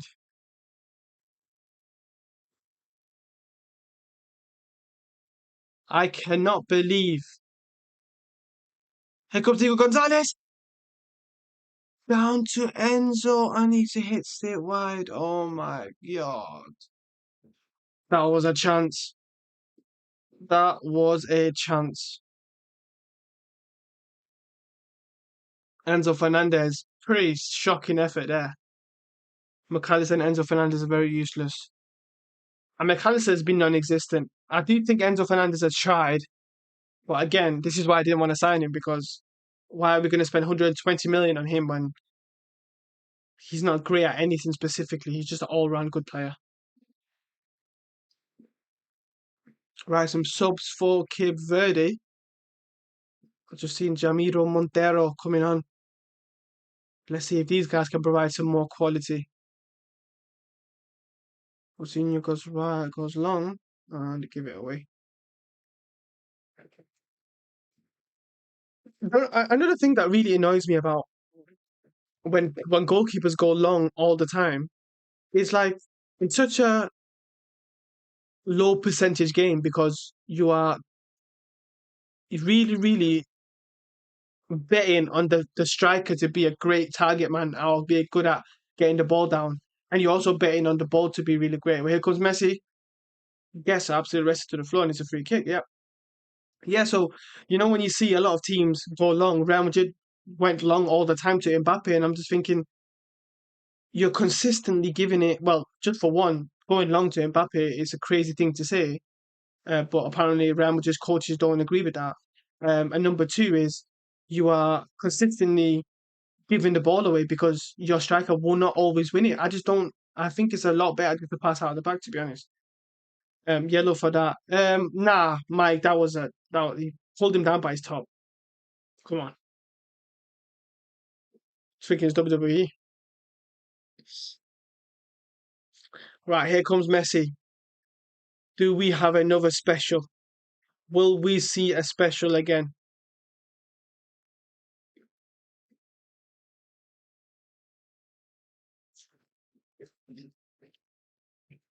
Messi stood over the ball. Messi, Messi. Oh, Wall does its job. That was actually not bad. That looked like he had a bit of connection there.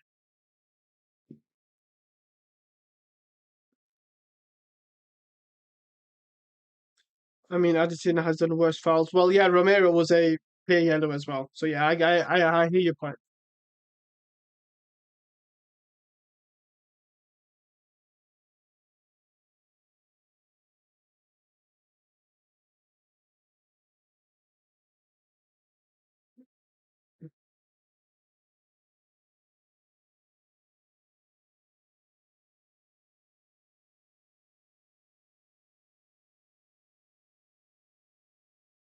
Is that Chaudhry? Yes, yes, Chaudhry. What are we saying? Clippers has seen a lot of teams done worse fouls and get off free. Yeah, but Clippy, we can't start talking about that, can we? Let's be honest. We can't start talking about that. Is that Isa in the chat? Big up Isa, what are we saying? What are we witnessing here, guys? Are we witnessing the biggest World Cup upset of all time? Of all time. If this result stays, or of course goes to extra time, I still think it's a massive upset. But I do think Argentina will get another chance. Not that they've been fantastic today. I can't see Cape Verde score another one though. Cape Verde just parked the bus.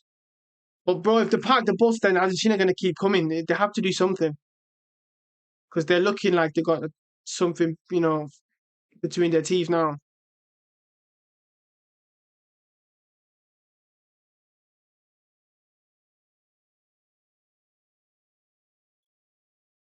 Martinez out to Gonzalez. We've got loads of space. Can he get a ball in the box? Medina flicks it back. Alvarez got the ball. Messi. Not a foul. Yes! That's not a foul, man. That is not a foul. And Rodrigo's asking for Paul's asking for a yellow card. Cape Verde does not get anything for parking the bus. Argentina won the World Cup at penalties. I forgot about that. Yeah, but the two. I mean, they won. They had the semi-finals against Netherlands and of course France in the final as well. But yeah, that is a free kick. No, I hate you, Clippy, but at the same time, they have to do something anyway. Penalty for Argentina, but Mike, you won't let that go, will you? Just enjoy it, man. Enjoy it. It's Pakistan in the World Cup, Jody. Yeah, man, they're up next, bro. Pakistan are up next. Make sure you tune in. Do a watch along. Oh, this is a great spot for Messi. This is a great spot for Messi.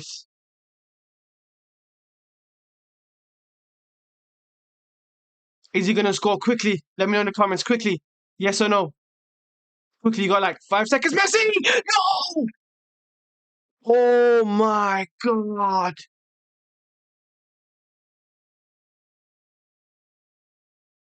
Messi takes it early. The cheeky bugger. Messi took it early, and the keeper saves it again. Listen, Vozino, whatever his name is, this guy, yeah, he's having a generational game again, you know. Corner ball for Argentina. Oh, Lisandro nearly got to that. Pakistan 1-0 India, bro. Pakistan or India, Mike? Quick, choose one. Let's watch his free kick again. Messi's a cheeky bugger, isn't he? The keeper is sorting the wall out, and he takes the free kick. Now, listen, I don't know the rules of this. I see Nacho for Real Madrid score a goal like this against Sevilla, I remember, where they were doing the wall, and then Nacho scored.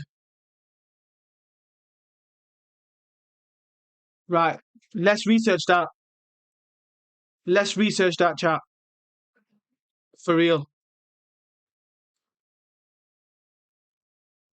Let's get Chat GPT up. Any doubt? Get Chat GPT up. So, can you shoot a free kick as the other team is setting up their wall? Because I don't know the rules to this. The Cape Verde players were pissed off. Ah, yes, provided the ball is in play and the referee is not required for you to wait the whistle. If you award a free kick and the referee does not intervene to manage the restart, you can take it quickly, even if the defending team is still organising and setting up. So this little cheeky boy, Lionel Messi, yeah, thought, you know what? Let me just try and do this cheekiness. Fair play, bro. You got to do what you got to do, innit? You got to do what you got to do, Jody. You know what I mean? So fair play. Fair play. Doesn't have to ref. No, so well, yeah, they don't. The ref doesn't have to say do anything as long as the ball's there ready to be taken. The ref said, right, you can put the ball down, you can shoot. Free kicks from left side should be taken by Alvarez. But let's be honest, Clippy, when Messi's there, and it was a good position. Messi can easily whip out a ball there in the top corner. You know, on the keeper side even. Taking it for the whistle doesn't count. No, but he said, wait. What's Mike saying here, bro? So if you award a free kick and the referee does not intervene to manage the restart, you can take it quickly, even if the team is defending. You're not required to wait for the whistle, Mike. The defenders are responsible for retreating the required yards. If they haven't done so and you choose to restart quickly, you accept the risk that the ball may hit one of them. Trying to get back. If the referee yeah, it's legal. Look, classic example is when attackers notice the goalkeeper or defenders are distracted and take a quick free kick before the wall is fully formed. So yes, you can shoot while the other team is setting up their wall, only if the referee hasn't told you to wait for the whistle. So in other words, yeah, guys, in other words, right? In other words, the referee probably said to Messi, listen, you ain't got to wait for my whistle. Because sometimes the referee does this. Let's say this is a let's say this camera is the whistle. He'll say, wait for this. He'll do this, right? And then he'll go and do the wall. He didn't do that. So Messi would say, you know what, Effie, I'm going to take it. Because Nacho scored, Mike. Do you not remember? Nacho scored about 10 years ago, I remember. He scored that exact same goal. And Sevilla was complaining about that. And I never actually knew the rules, to be honest.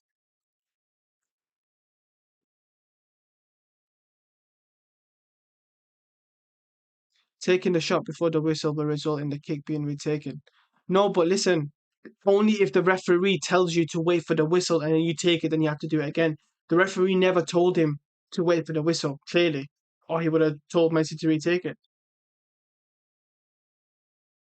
And that's what I've got from that anyway. Right, free kick for Cape Verde here. One of the Duarte brothers is taking this.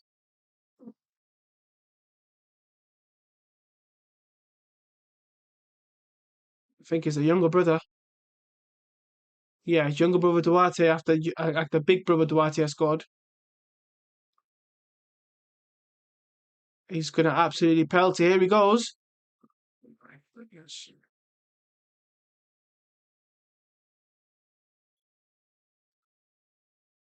Quality on show here, chat.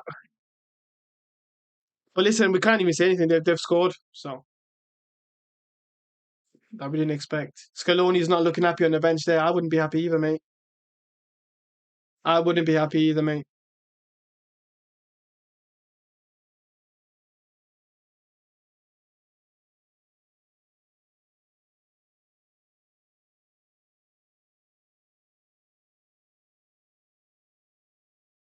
Argentina can actually get eliminated if they don't get it together. I'm gonna be honest, Clippy. I'm so disappointed with Argentina. Like, what is Alessandro Martinez doing here? Right, here we go. I'm really disappointed in Argentina. They've really not had that quality today. They've really not performed well. I mean, they think they've been lazy defending, as you said, on the goal, because they probably thought they didn't have to defend well today. But it's been really, really poor. I'm really disappointed.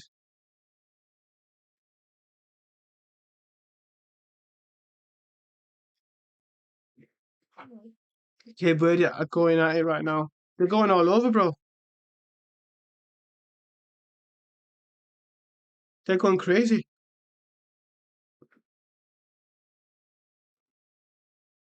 Guys, don't forget to like and subscribe. Here comes Lisandro Martinez down the left. Chatterbeck cut it back to DePaul. Great defending there. Cape Verde actually defended quite well in the second half. Yeah, guys, don't forget to like and subscribe. Share the live, guys. Share the live. Let people know of the channel. A9 Media on the road to 1,000 subscribers. Let's get it. We're nearly at 600 as well. That is the first stage. Let's get to 1,000 before the new season starts, man. It's gonna be a. Hey, one of the Cabral brothers gone off. Jovan Cabral and Ryan Mendez for Elio Varela and W. Semedo. But yeah, I mean, Argentina can really. It's a dangerous game. They're playing a very dangerous game here. They're not creating anything at all. I'm really disappointed. I don't know what they are thinking. What are they preserving energy for? I think it's just fatigue at this point now. Clippy. The more the more these games go on, the more fatigue it is, isn't it? It's been a long season. We're still in the same season, aren't we? It's not a new season, is it? Depends, bro, says Mike.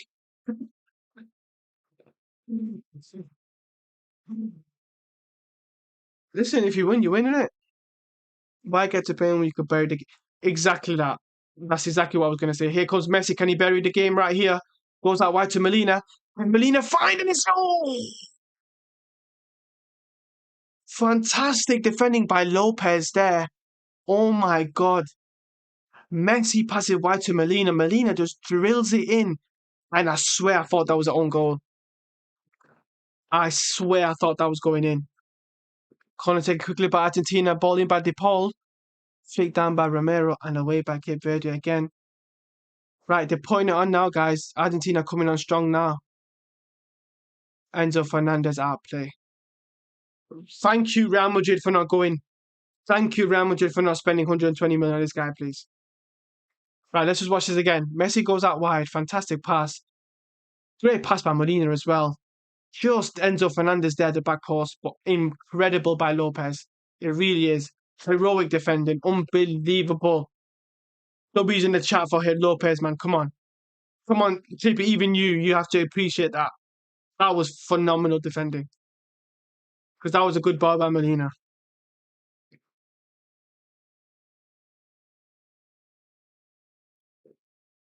That saves on his own goal. The ball just missed Rosini's foot. I know it was close. It was really close, but fantastic defending. Regardless, I forgot McAllister's even playing, guys. I'll be honest. I've generally not even thought that he was playing. Lisandro, wide to Gonzalez. Gonzalez back. There's a lot of sideways passing, isn't there? There's not enough. Saying that though, here comes Nico. And Nico has brought a bit more energy down the left side. He has brought a bit of more quality, a bit more attacking down the left. Man, Verde have the best defense so far in the tournament. Do you think so? Do you think so? I mean, how many goals have they conceded? Let's check.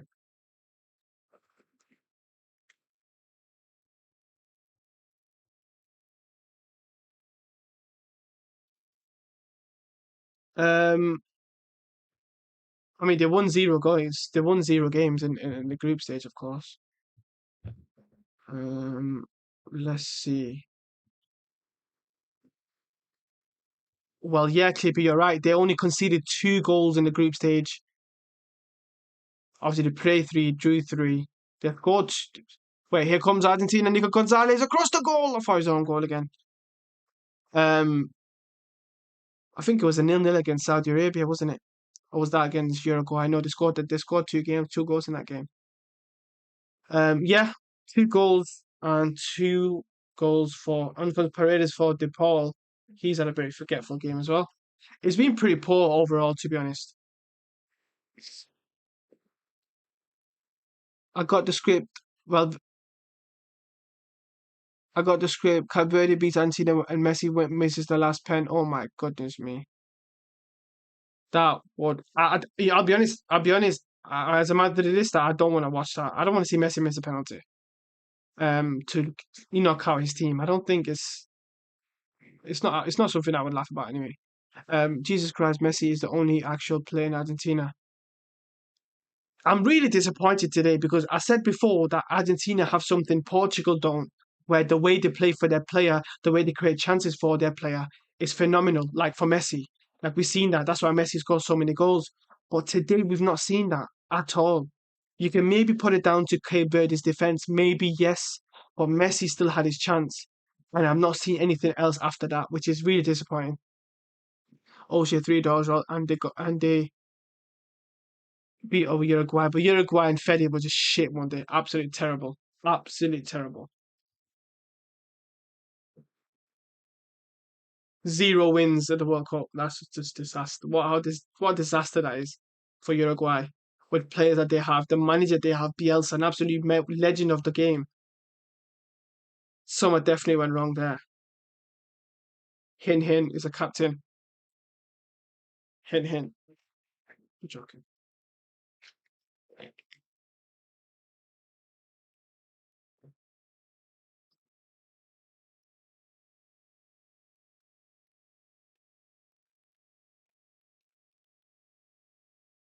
Cape Verde needs to time waste as much as possible right now.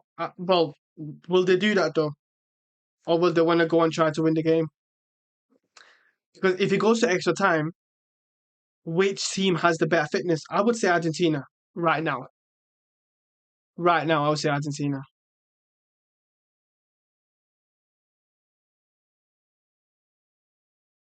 I mean, we've got 5 minutes till the end of regular time, so they're not far off now. Not at all. The more the games plays, the more time Argentina has to score. I mean, yeah, for sure. Well, we discovered yesterday, Clippy, on the stream, that Argentina are top 5 oldest squad in on average at the World Cup, which was very, very interesting. Very interesting. Obviously, Messi brings up that squad total a lot, but still, Here comes Messi on the right wing, beats the defender, goes to the byline, whips it in, and it's a great defender. It's a great defending. Out comes McAllister. Oh, just goes over there. Just goes over. It's a good try there. I think he deflects off the defender actually. And goes to a corner. Yeah, it does. Corner ball. Thanks, McAllister. I don't think he's not looking very happy with that. Right, corner. Corner ball to Argentina. What can they provide here? Can they provide any quality here?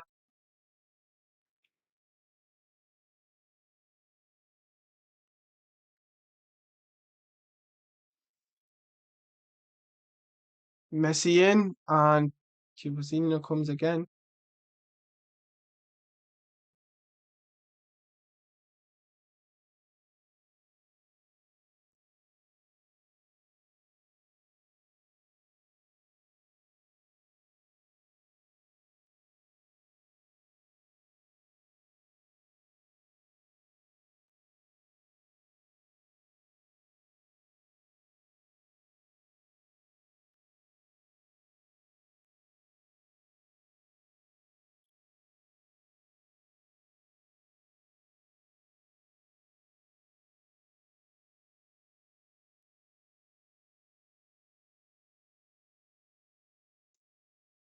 Argentina, I'm disappointed, guys. Massively disappointed. You guys have been asked today. I'm going to be honest with you. You've been absolutely ass. Enzo, Enzo Fernandez. Enzo Fernandez could have been Real Madrid colours next season, but it's not to be, unfortunately. Cape Verde counter attacking 90 plus 6. We will be there. Ball in by Messi. And the defender and the keeper get in their way, get each other's way. Oh my goodness me. I thought that was going to McAllister's head. Heroic defending here, guys. Heroic defending from Cape Verde. Fantastic in swinger by Messi.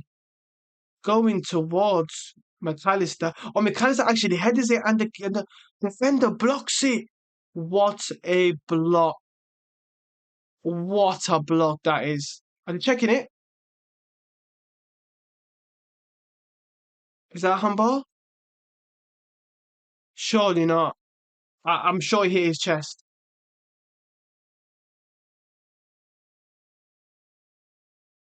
Mike says that's it. Penalty of Argentina now. It's not given. Carry on. Carry on. Right. Correct decision. Absolutely correct decision.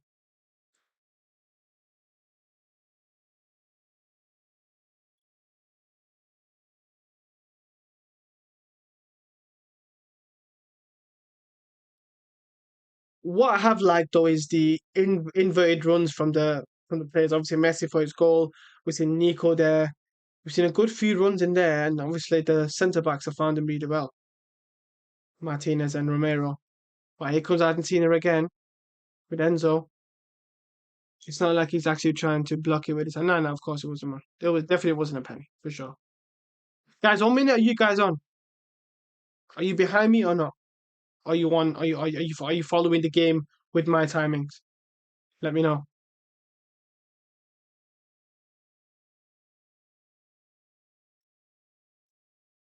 Messi. I love it when Messi drops it deep. Things out to Nico Gonzalez. Free kick.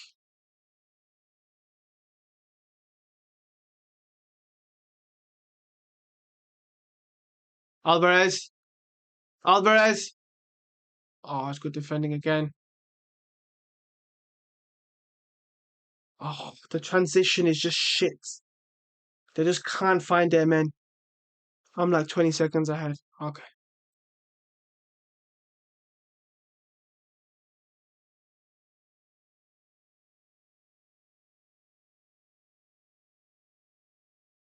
Messi is literally playing as a number number 8 right now. I mean, he's moving when he gets on the ball, especially when the line is high. His passes are cheat code. Here he is in a centre mid position next to Paredes. Out wide to Molina. Can he get a good ball? He's got good quality balls. Goes back to McAllister again. Back to Paredes. Surely he's gonna go for a shot. And he's thought that was going in, chat. I thought that was going in. Wozniak, fantastic, positioning again. He's seen it, but it was curving back in towards him. Brilliant. Penalty kick. Listen, penalty is a legal goal. So I mean, it is what it is, isn't it? If you want penalties, it's fair enough. 8 minutes added on, guys. 8 minutes added on. 8 minutes added on. Let's get.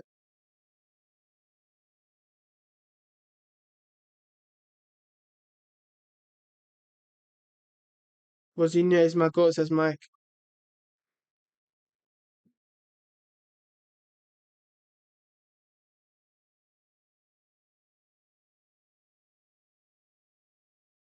Wait, hold on a second. Hold on a second. 8 minutes. 8 minutes. For what?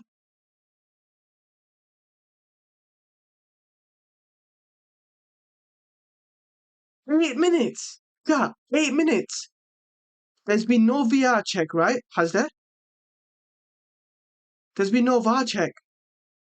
I mean, there was one, but it was like 10 seconds. He's not been to go and see anything.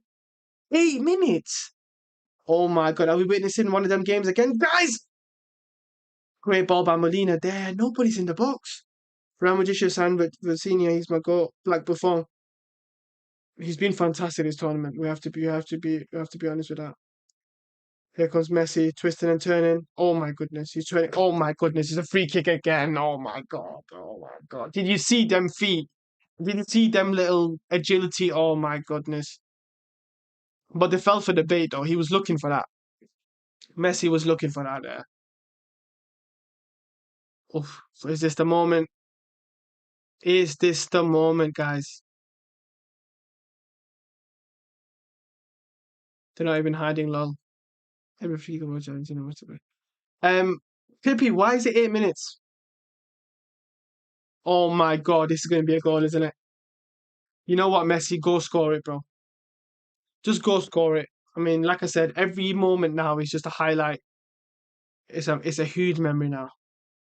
I know Mike doesn't want Messi to score this, but I'm happy to for Messi to score this. I don't think that was a dive, Mike. I mean, he did lunge in for him, but he did look for it though. I'm going to be honest. It was clear to see what he was doing. Lionel Messi. Lionel Messi, the greatest Argentinian player of all time, arguably, the greatest Barcelona player of all time, the greatest player of all time, arguably, subjectively. Argentina need a goal. It's a 94th minute. Lionel Messi, Lionel Messi, Lionel Messi, straight out of Virginia. And a rebound from Enzo. Oh, Virginia saved it. Virginia saved it. I mean, it was straight at him. He should have saved it. I felt like he made it a bigger thing than it was. Oh my God, it just deflected last minute. Wait, what happened here? It deflects off Cabral, I think, and it just moves it last second. So Vasinia did amazing. Oh, he's injured. Vasinia's injured. Vasinia is injured. No, he's okay. He's okay. He did save that, Mike. You're right. You did tell me. Wow. Absolutely incredible. Incredible scenes. Incredible scenes, honestly.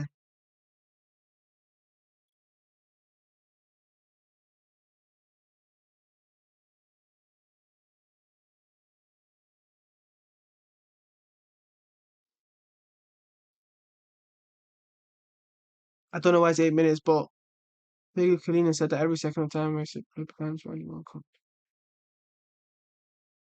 Well, to be honest, I've not really seen any time wasted, to be honest, Clippy.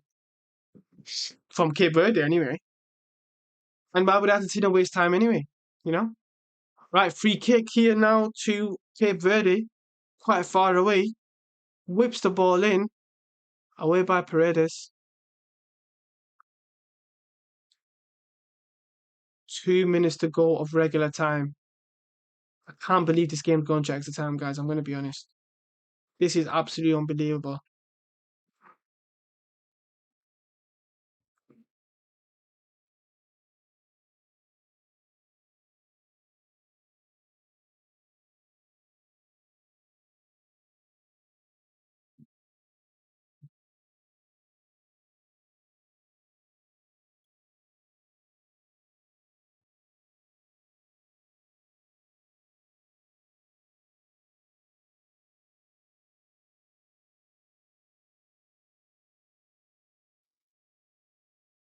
I swear in the group session we were getting normal time, 3 or 5 minutes. But yeah, I've not really seen a big one. Well, yesterday we seen a 10 minutes in the Portugal-Croatia game. Now, of course, um, that was due to, I think it was 2 VR decisions.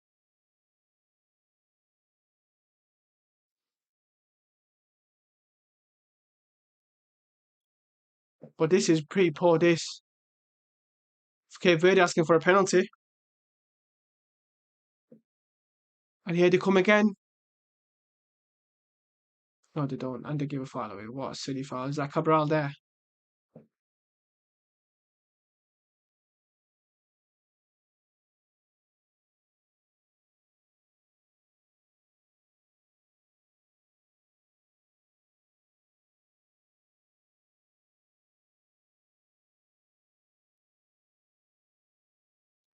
A lot of subs were made this half. That went on for like 20 minutes. Hand ref. Um, well, that is it. Oh my goodness. Argentina. Oh, I haven't even updated the score, guys. I haven't even updated the score. Argentina won. Cape Verde won. And we are in extra time. Full time of regular time. We are going for extra time. I cannot believe that I'm actually saying this, guys. But we are actually going into extra time. This is absolutely phenomenal. Honestly, absolutely phenomenal. I did not expect this whatsoever. Honestly, I did not expect this whatsoever. So the 90 minutes are up. Well, the 108 minutes are up.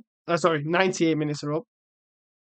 And Argentina have really, really got themselves in the foot. They only have themselves to blame for this, let's be honest.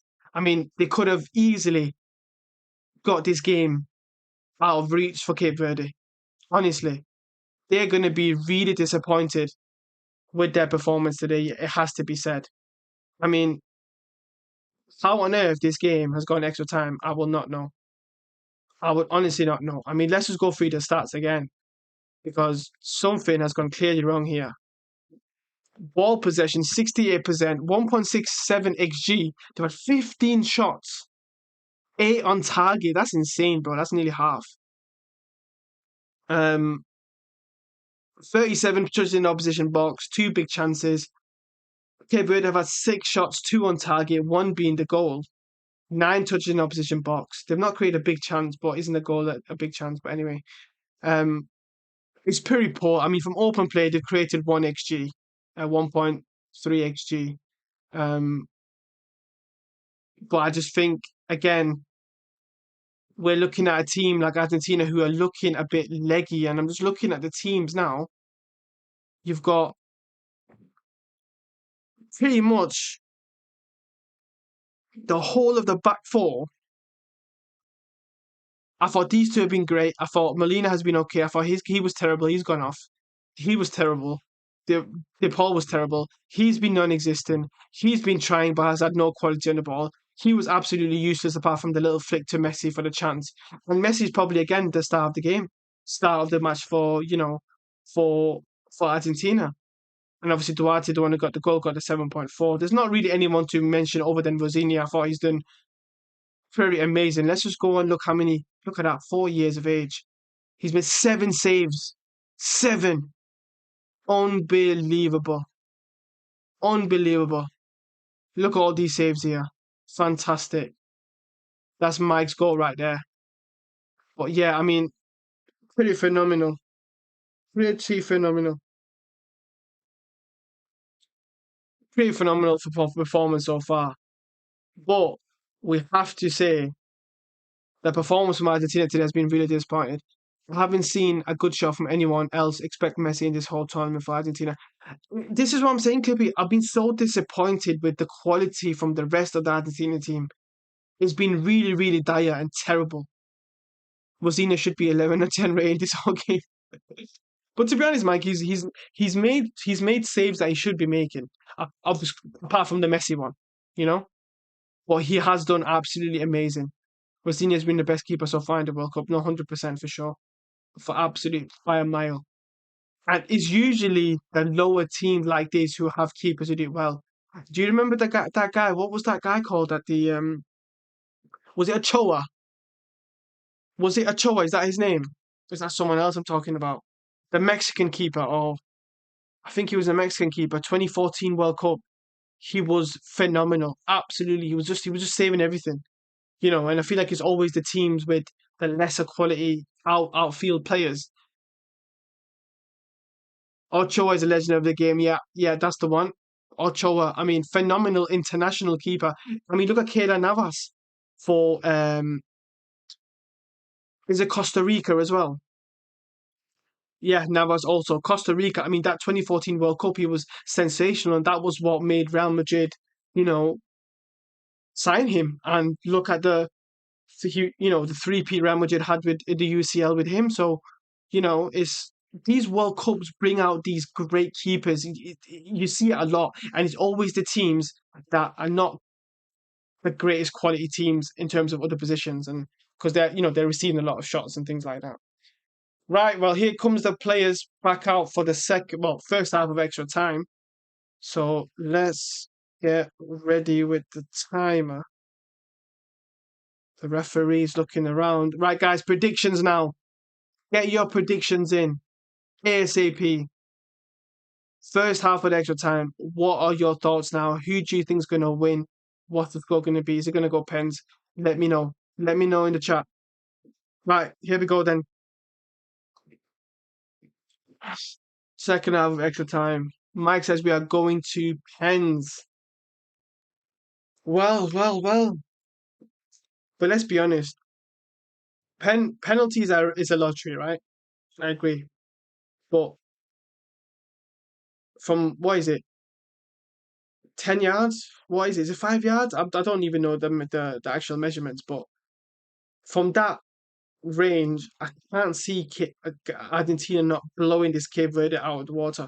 And also, they've got a brilliant penalty keeper in Martinez. So all the advantages are for Argentina, even in this extra time.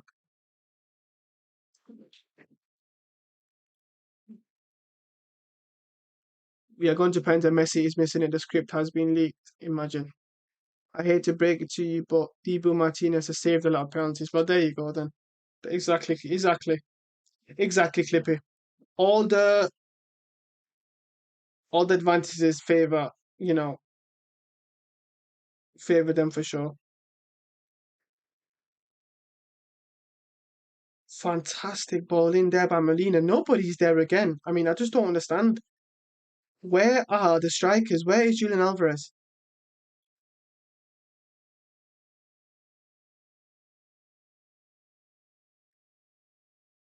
No, today he won't, and we don't know how well Cape Verde even take penalties exactly. I just think, what is it, 5 yards, guys? Is it 5 yards, 10 yards, 5 yards probably? From that distance, players like Messi, Julian Alvarez, even it's a good ball in. Lisandro Martinez goes for the shot, he scores! Lisandro Martinez! Lisandro Martinez puts Argentina ahead in extra time. Absolutely unbelievable. Absolutely unbelievable. And it's another roof shot. It's another roof shot. And he comes from a corner, and of course, it goes to the back post, and he smacks it in. Fantastic. Fantastic goal that. I mean, that is a fantastic goal, let's be honest. Great finish there. Vazinha is encouraging his team to carry on, but he couldn't save that one though. 7 saves later and he finally goes in. Argentina 2, Cape Verde 1. Mike says far. No, exactly. I'm happy they won. Need Kiki revenge, but they haven't won yet, Maddie though. It's extra time. It is extra time indeed. So we still got another 17 minutes to go. I'm actually heartbroken. Mike is fine, bro. We need Messi to go through. Come on. And look at that from the Argentinian fans. Absolutely ecstatic. Messi hugs Alessandro, tells him a big thank you. Razinha is encouraging his teammates to carry on here. The referee was checking it, I think. But yeah, it's a goal. And that's it, guys. GG's. Put GG's in the chat, man. It's done now. This game is done, guys.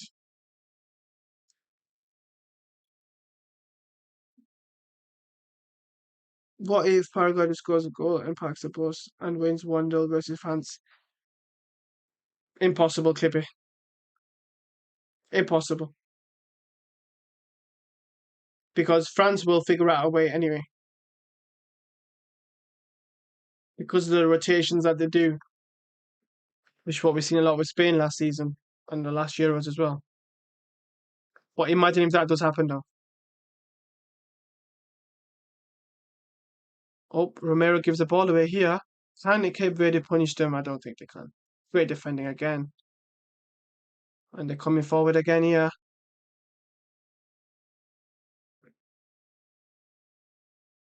I think Romero is still down, but they're carrying on. Out wide to Duarte, the goal scorer.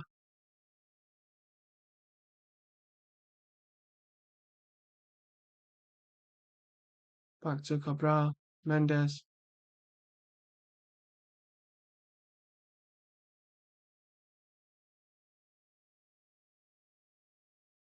Here comes Cape Verde. This looks threatening. And they don't manage to get it as a corner ball. Guys, I think it's done, isn't it? I think it's done, guys.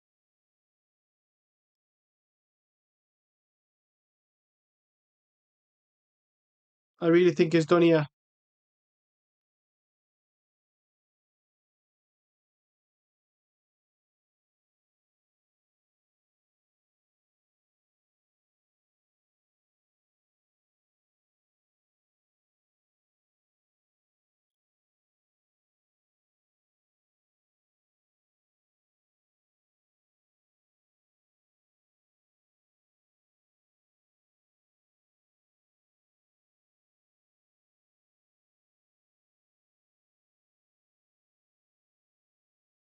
Oh my god, I thought Cape Verde scores that.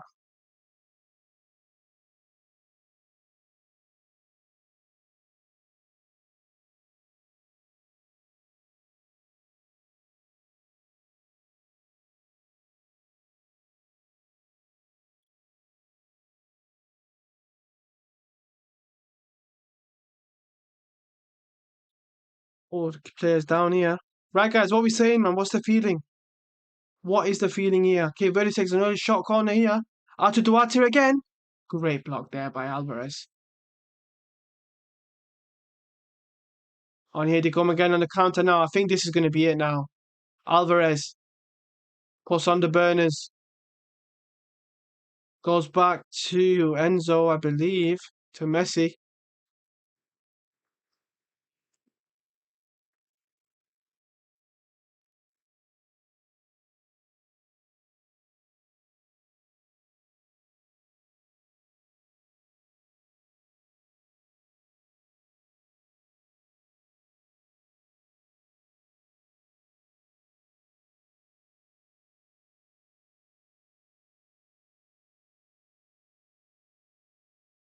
I think Cape Verde even knows it's over. I mean, yeah, they're just bringing players forward. I mean, there's not really any defending going on now. Um, but right now they're defending, to be fair. But I just think it's the game's over now in the chat. You might as well just call it now. What's the point of playing another 15 minutes after this? Do you think that Argentina should go for another one? Nico to Gonzalez. Or Messi 1-2 with Alvarez. Messi goes for a shot again. Alvarez gets another goal, and it's a great defending. Oof. Right. Just as Mike just said that, let's have a look at. Let's get rid of that.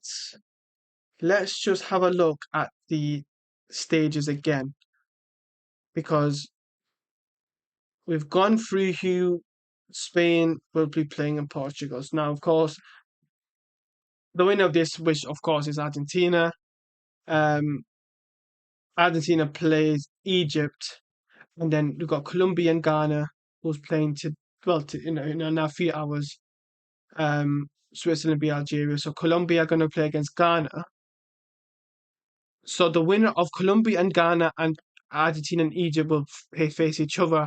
And like Mike's saying, on paper, it should be Colombia against Argentina. Now, in the other half, we will have Mexico against England and Brazil and Norway. So the winner of them two play each other.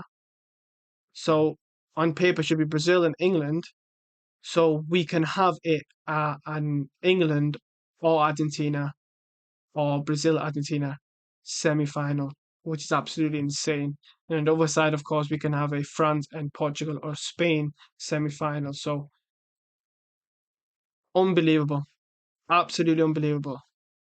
Because the winner of them two then plays here, and of course, winner of them. So Portugal need to be. There does being Croatia, there needs to be Spain. There then need to be either Belgium or USA, which I think they will, and then they'll then have to beat France. So Portugal have got it all to do. Argentina's route is very shocking. But anyway, here comes Enzo Fernandez. Back to Nico Gonzalez, gives it back there. Right, my people, what are we saying? Rosina should have been man of the match from Clippy. Absolutely. Absolutely. He's been absolutely fantastic.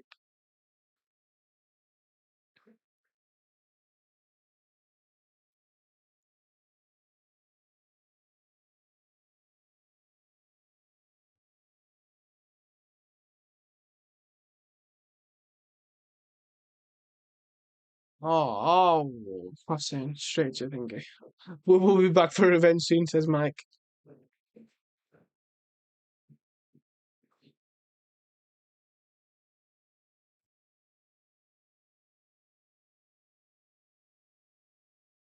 We've gone through who Spain will be playing in Portugal. Now, of course,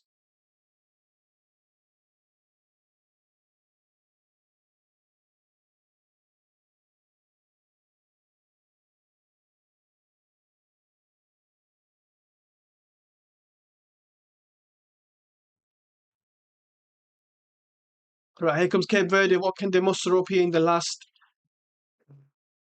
20 minutes or so?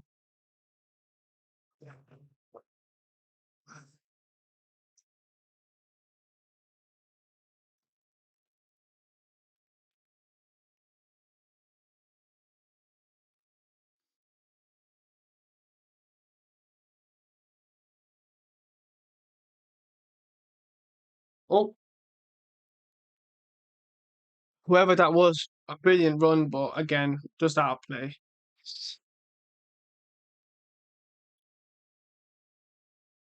Just watching the goal again. It's a flick on by McAllister to the back post. Martinez is there and he just gets it and smacks it in. I mean, it's a fantastic goal. It really is. I love finishes like that. Just smack it. A massive goal as well.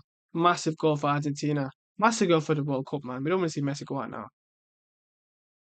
Oh, Cape Verde playing a dangerous game there, playing out the press. Incredibly high press from Argentina in the 102nd minute of the game is insane. Right, here comes Cape Verde. It was a good passage of play this. Can they muster up something here? That is the question.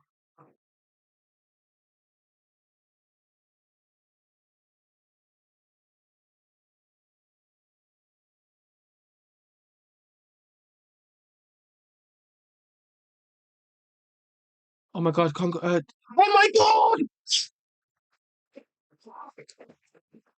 Don't believe it! I don't believe it! Oh my goodness! What am I witnessing? What am I witnessing? Oh my goodness! Oh my God!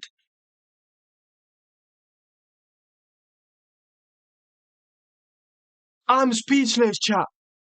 Oh my goodness, I'm absolutely speechless. Cabral, is that him? What in the world did I just see? Cabral, Hutz's girl. What on earth was that? That is the best goal of the whole World Cup. Exactly, Mike. That is the Messi is stunned.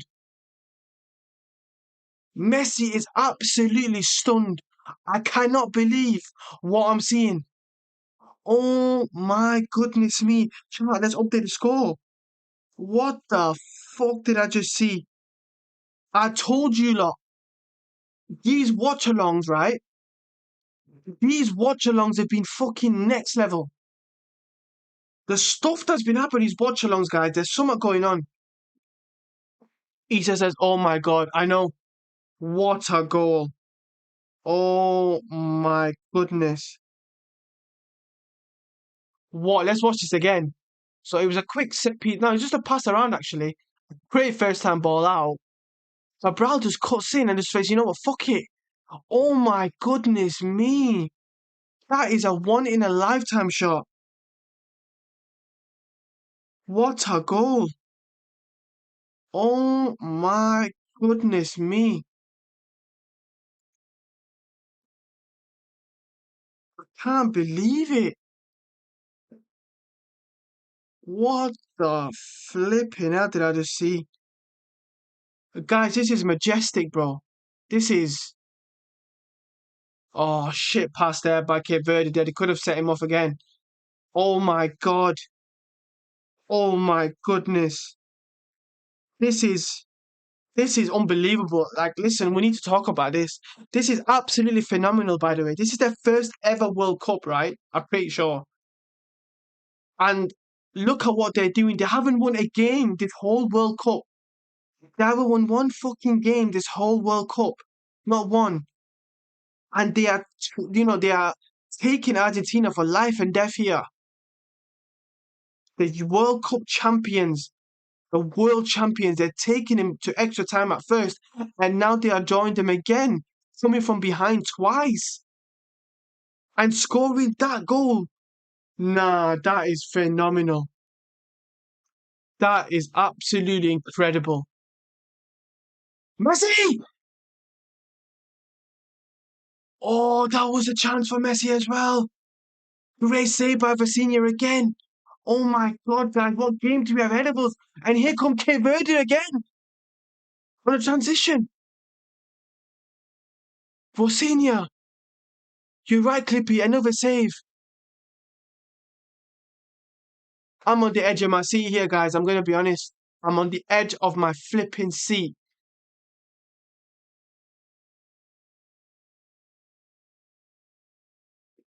This guy almost did assist for Messi. What are we witnessing here, guys? What are we witnessing here? This is an absolutely incredible game here I'm watching. I can't believe it. And the funny thing is, guys, we've been cussing their quality, haven't we? We've been cussing how bad their quality have been on the ball. And they've just delivered that. Oh my God, Cabral. Take a bow, son. Take a absolute bow. That is absolutely incredible. Honestly, I thought I've seen it all, but clearly I haven't. Wow. Wow. Oh my God. I'm lost for words here.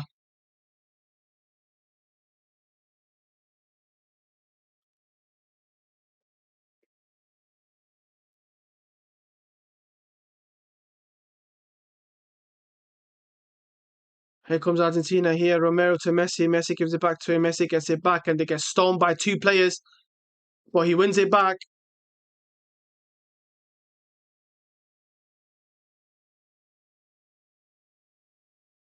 Oh my goodness. Cape Verde actually doing some good stuff here. Oh, it's a foul.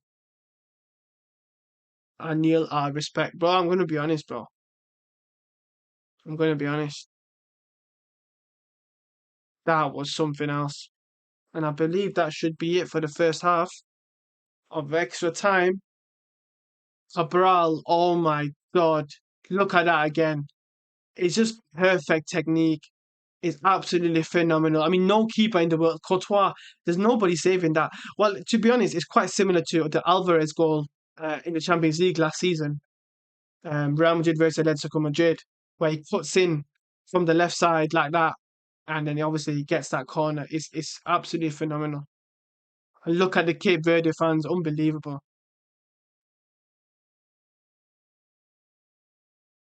Wow, what a stunner.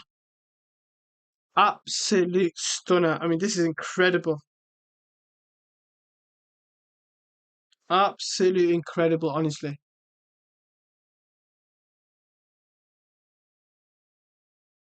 Cannot believe it.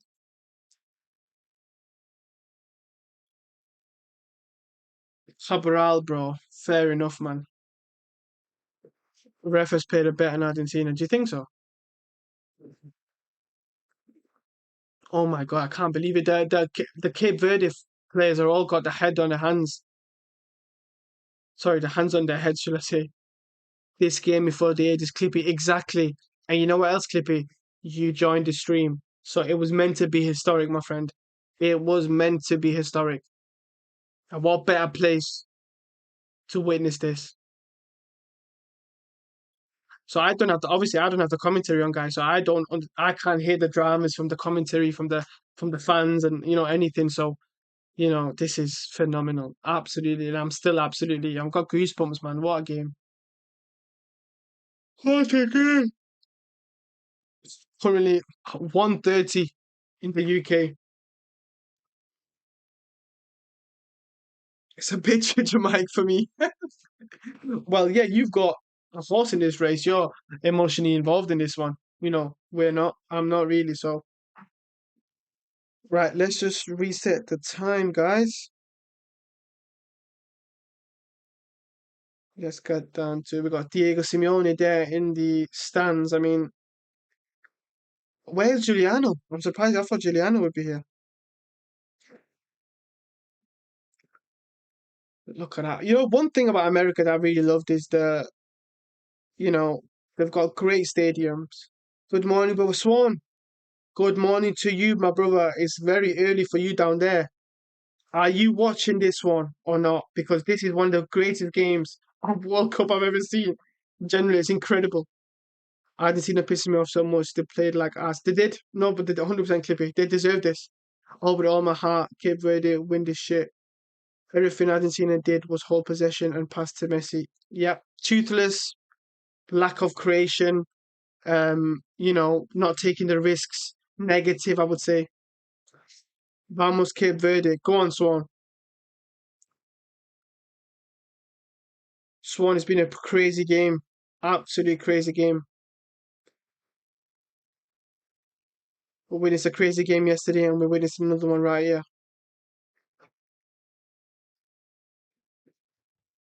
Right, what can Argentina do here, guys? Because this is pretty shocking.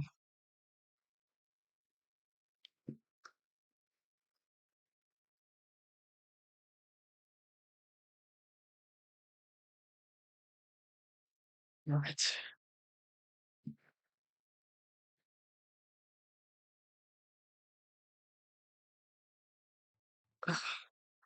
Messi won, flip Argentina, even to 22, even in 2022, I did not want Argentina to win. Really, this one. Why not? If they don't want to die on the field today for this win, they don't deserve the World Cup. The funny thing is, though, Clippy, I said to you before, I said, you know,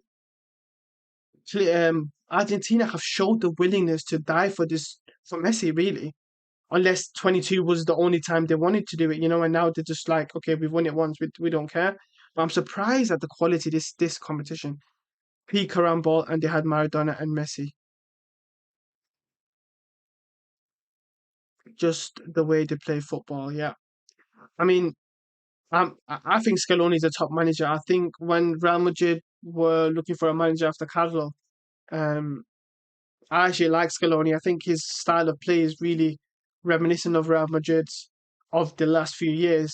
Not the shit show we've seen the last 2 years, but the few years before that, um, where he quite enjoys that possession base. But I don't know why he's gone away from that. His competition, it's a really strange one.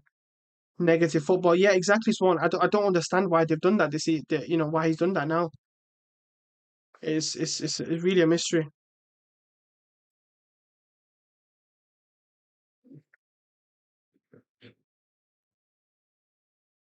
Right, free kick for Argentina. Messi whips it in, and McAllister has been the target for a lot of these headers and these crosses. But here comes Cape Verde, and it's 5v4 or 5v5.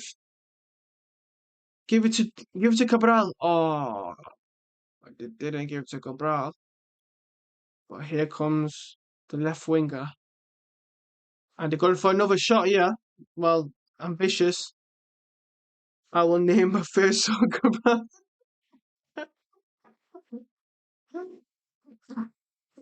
I thought you'd say, was it Vosinia? Or Vosinia, whatever his name is. Vosinia. Guys, imagine this goes to penalties. Wow. What a flipping crazy day.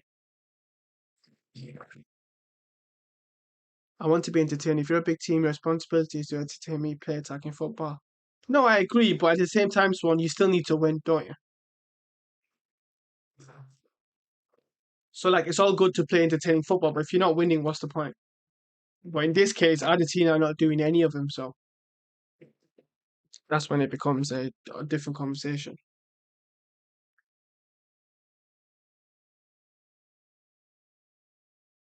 Alvarez, out to Gonzalez. Not seen nothing from Alvarez, by the way. Take it to pens now. Oof.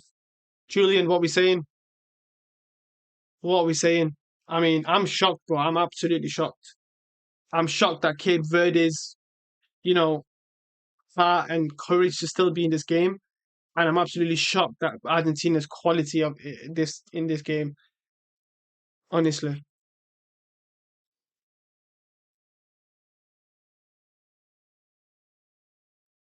nah. Unless Valverde went unbeaten all season, almost still hated him. Actually, fuck the Panthers, Mike. Um, yeah. Well, Valverde didn't have a lot of fans. Did he? I think after the Liverpool fiasco, he should have been sacked. I don't understand why he had to get on another season. We are winning this 3-2. Um, I don't know.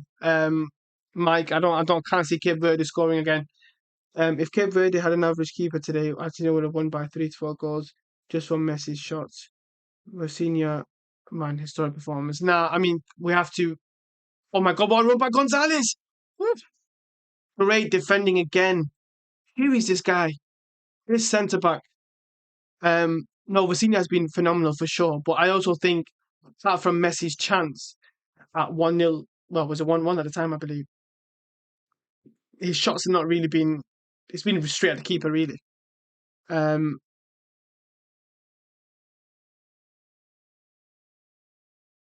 Corner for Messi. And it's a goal by Romero. Oh my goodness. It is a goal by Romero. Fantastic ball by Messi. And Romero gets the goal. And that should be that, chat. That should be that. Unfortunately, guys, apart from Clippy and maybe Swan, it's not a great, it's not a great, it's not a great outcome, guys. Cape Verde fans have got their scarves in their mouths. Bosinia couldn't stop that one, though. The defenders look absolutely pissed off. But that is a great header. I mean, he sat in just behind Nico Gonzalez there. Oh, it's a handball actually. It goes through. It goes in through the handball. But this is really disappointing. This from Cape Verde. But as Julian is saying, even if they go out tonight, I'm proud of them. They've done it for the Pan African community, African football. Absolutely. And I think it's we have to start appreciating these African, smaller teams that come in and perform the way they do. Even Congo against England, to do what they did against England is phenomenal. And African teams have done pretty good this tournament. But this here, Cape Verde, wow, incredible. Mike says the dream is dead, or does Cape Verde got something cooking up for? Um, I don't think so, bro. I think it's GG's. And if I was Argentina, I'd go get another goal right now, right this second. Don't waste time. Don't go start passing the ball around in the back. Argentina was horrible today. Messi delivered this win. Well, yeah, I mean Messi, that's a goal and an assist, isn't it? Two GAs in this game. Should have got another goal. Yeah. Well, here comes the space. McAllister is fucking useless. Let me tell you, McAllister is absolutely fucking useless. But here come Alvarez. They've given it away again. Alvarez, shocking. Alvarez been shocking as well since he's come on. Cape Verde will be proud of themselves. They will remember how they went toe-to-toe with the world champions. Exactly, bro. Exactly, Clippy. They're going to go home to their home country or wherever they're living and playing, and they're going to tell the grandkids where they took the world champions to extra time, not just 0-0. Scored two fantastic goals. What's happened to Alvarez? I don't know, Julian. I don't. Well, for one, I don't know why he's not been playing, and two, I don't know why he's gone so shit. Maybe there's a fitness issue. Surely he's not worse than Martinez. Well, exactly that. Please, Atleti, do not sell us. Swan, that deal is coming in soon. 150 million is going to be accepted very soon. Messi didn't only get a goal and an assist. Everything went through him. Argentina really didn't know what to do with. Yeah, but again, Tippy, we're talking about arguably the greatest player of all time, right? I know he's 39, but his game, the way he plays, is suited to play this slow, give him the ball, figure it out, right? We've not really seen Messi needed to outpace a guy more than I think he did it once. He maybe turned a guy another time once. So there's not really anything he needed to do that was amazing. I don't think he's created a lot of chances. He's passed the ball really well, but he's not really created that many chances as well. We have to be fair as well, and he is, playing a Cape Verde team as well. So um, Argentina getting knocked out next round. I mean, they're playing Egypt, so again, it's another situation like this. Obviously, Egypt are a better side than Cape Verde. You would think on paper, but I don't think Egypt are going to hurt this Argentina team, regardless of how bad they've been. But this is the thing, though, Julian. This is what I'm saying about their path to the final. They've been able to play these shit teams and still win, even though they've been horrible and just relying on Messi. Argentina getting knocked out. Next round, they got Egypt, easy path, yeah. Colombia, Colombia ass Mike, man. Colombia not. What's close? Colombia and the Luis Diaz, come on. Like, they couldn't even beat a shit Portugal team. And Portugal wasn't even trying to win. If they play Colombia, that's hard. No, obviously, it just depends on which Colombia turns up in it. But next round, there's no way.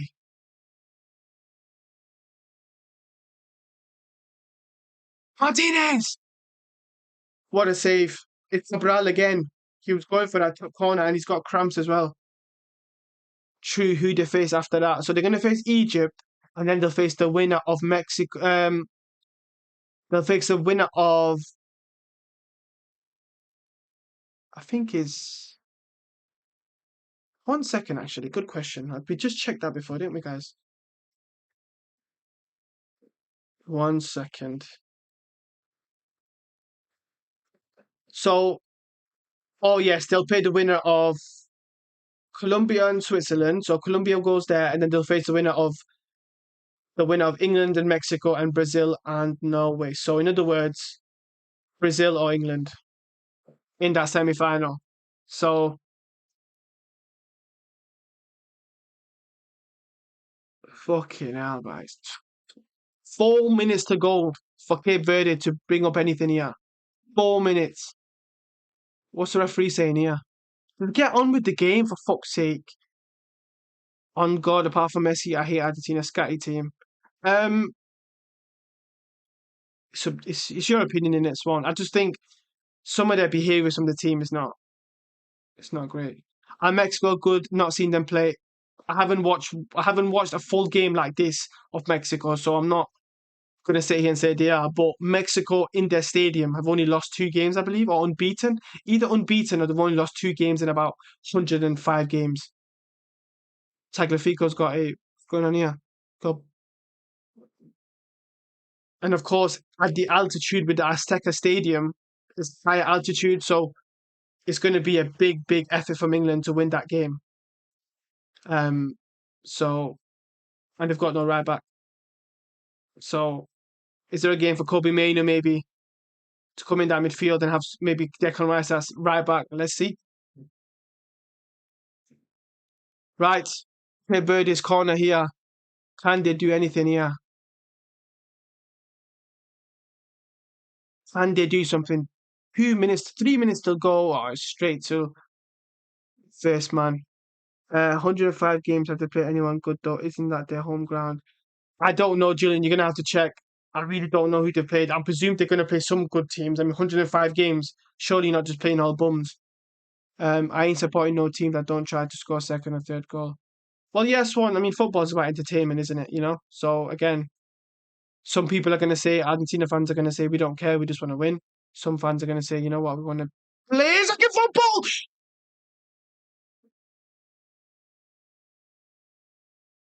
Oh my goodness me, a flick on from whoever that was to whoever that is up front. That was a huge chance. Big save from Martinez. Right, okay, Verde coming on here. We're not checking anything here. Right, another corner here from Cape Verde.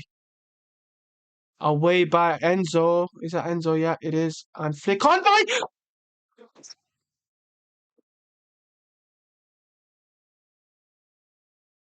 Oh, he's offside. No man, he's offside. But how on earth did he miss that? Even Julian would score that. Oh my god. Mike wants pen. I had to stop watching Messi when he left us. I cannot care less. Fair enough, Swan man.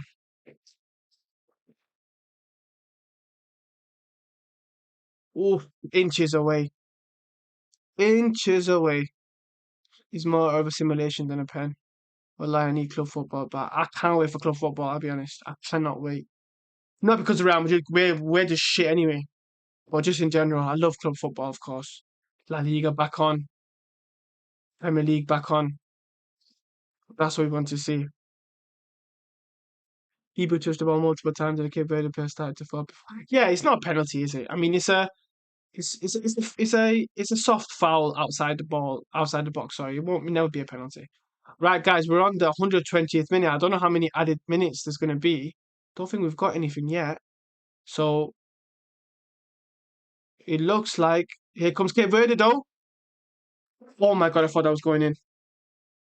Corner for Cape Verde in the last minutes. How many? We've got 3 minutes added on. 3 minutes added on. 3 minutes added on, my people. This is drama. And this is what you get on A9 Media.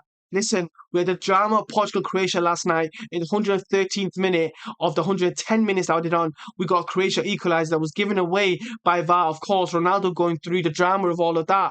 And now we're seeing this game. Listen, make sure to subscribe, man. Make sure to join the watch alongs. We've got watch alongs coming tonight, for Panama and France. We've got tomorrow here, Brazil and Norway. There's so much coming on. Right, let's see what happens with this.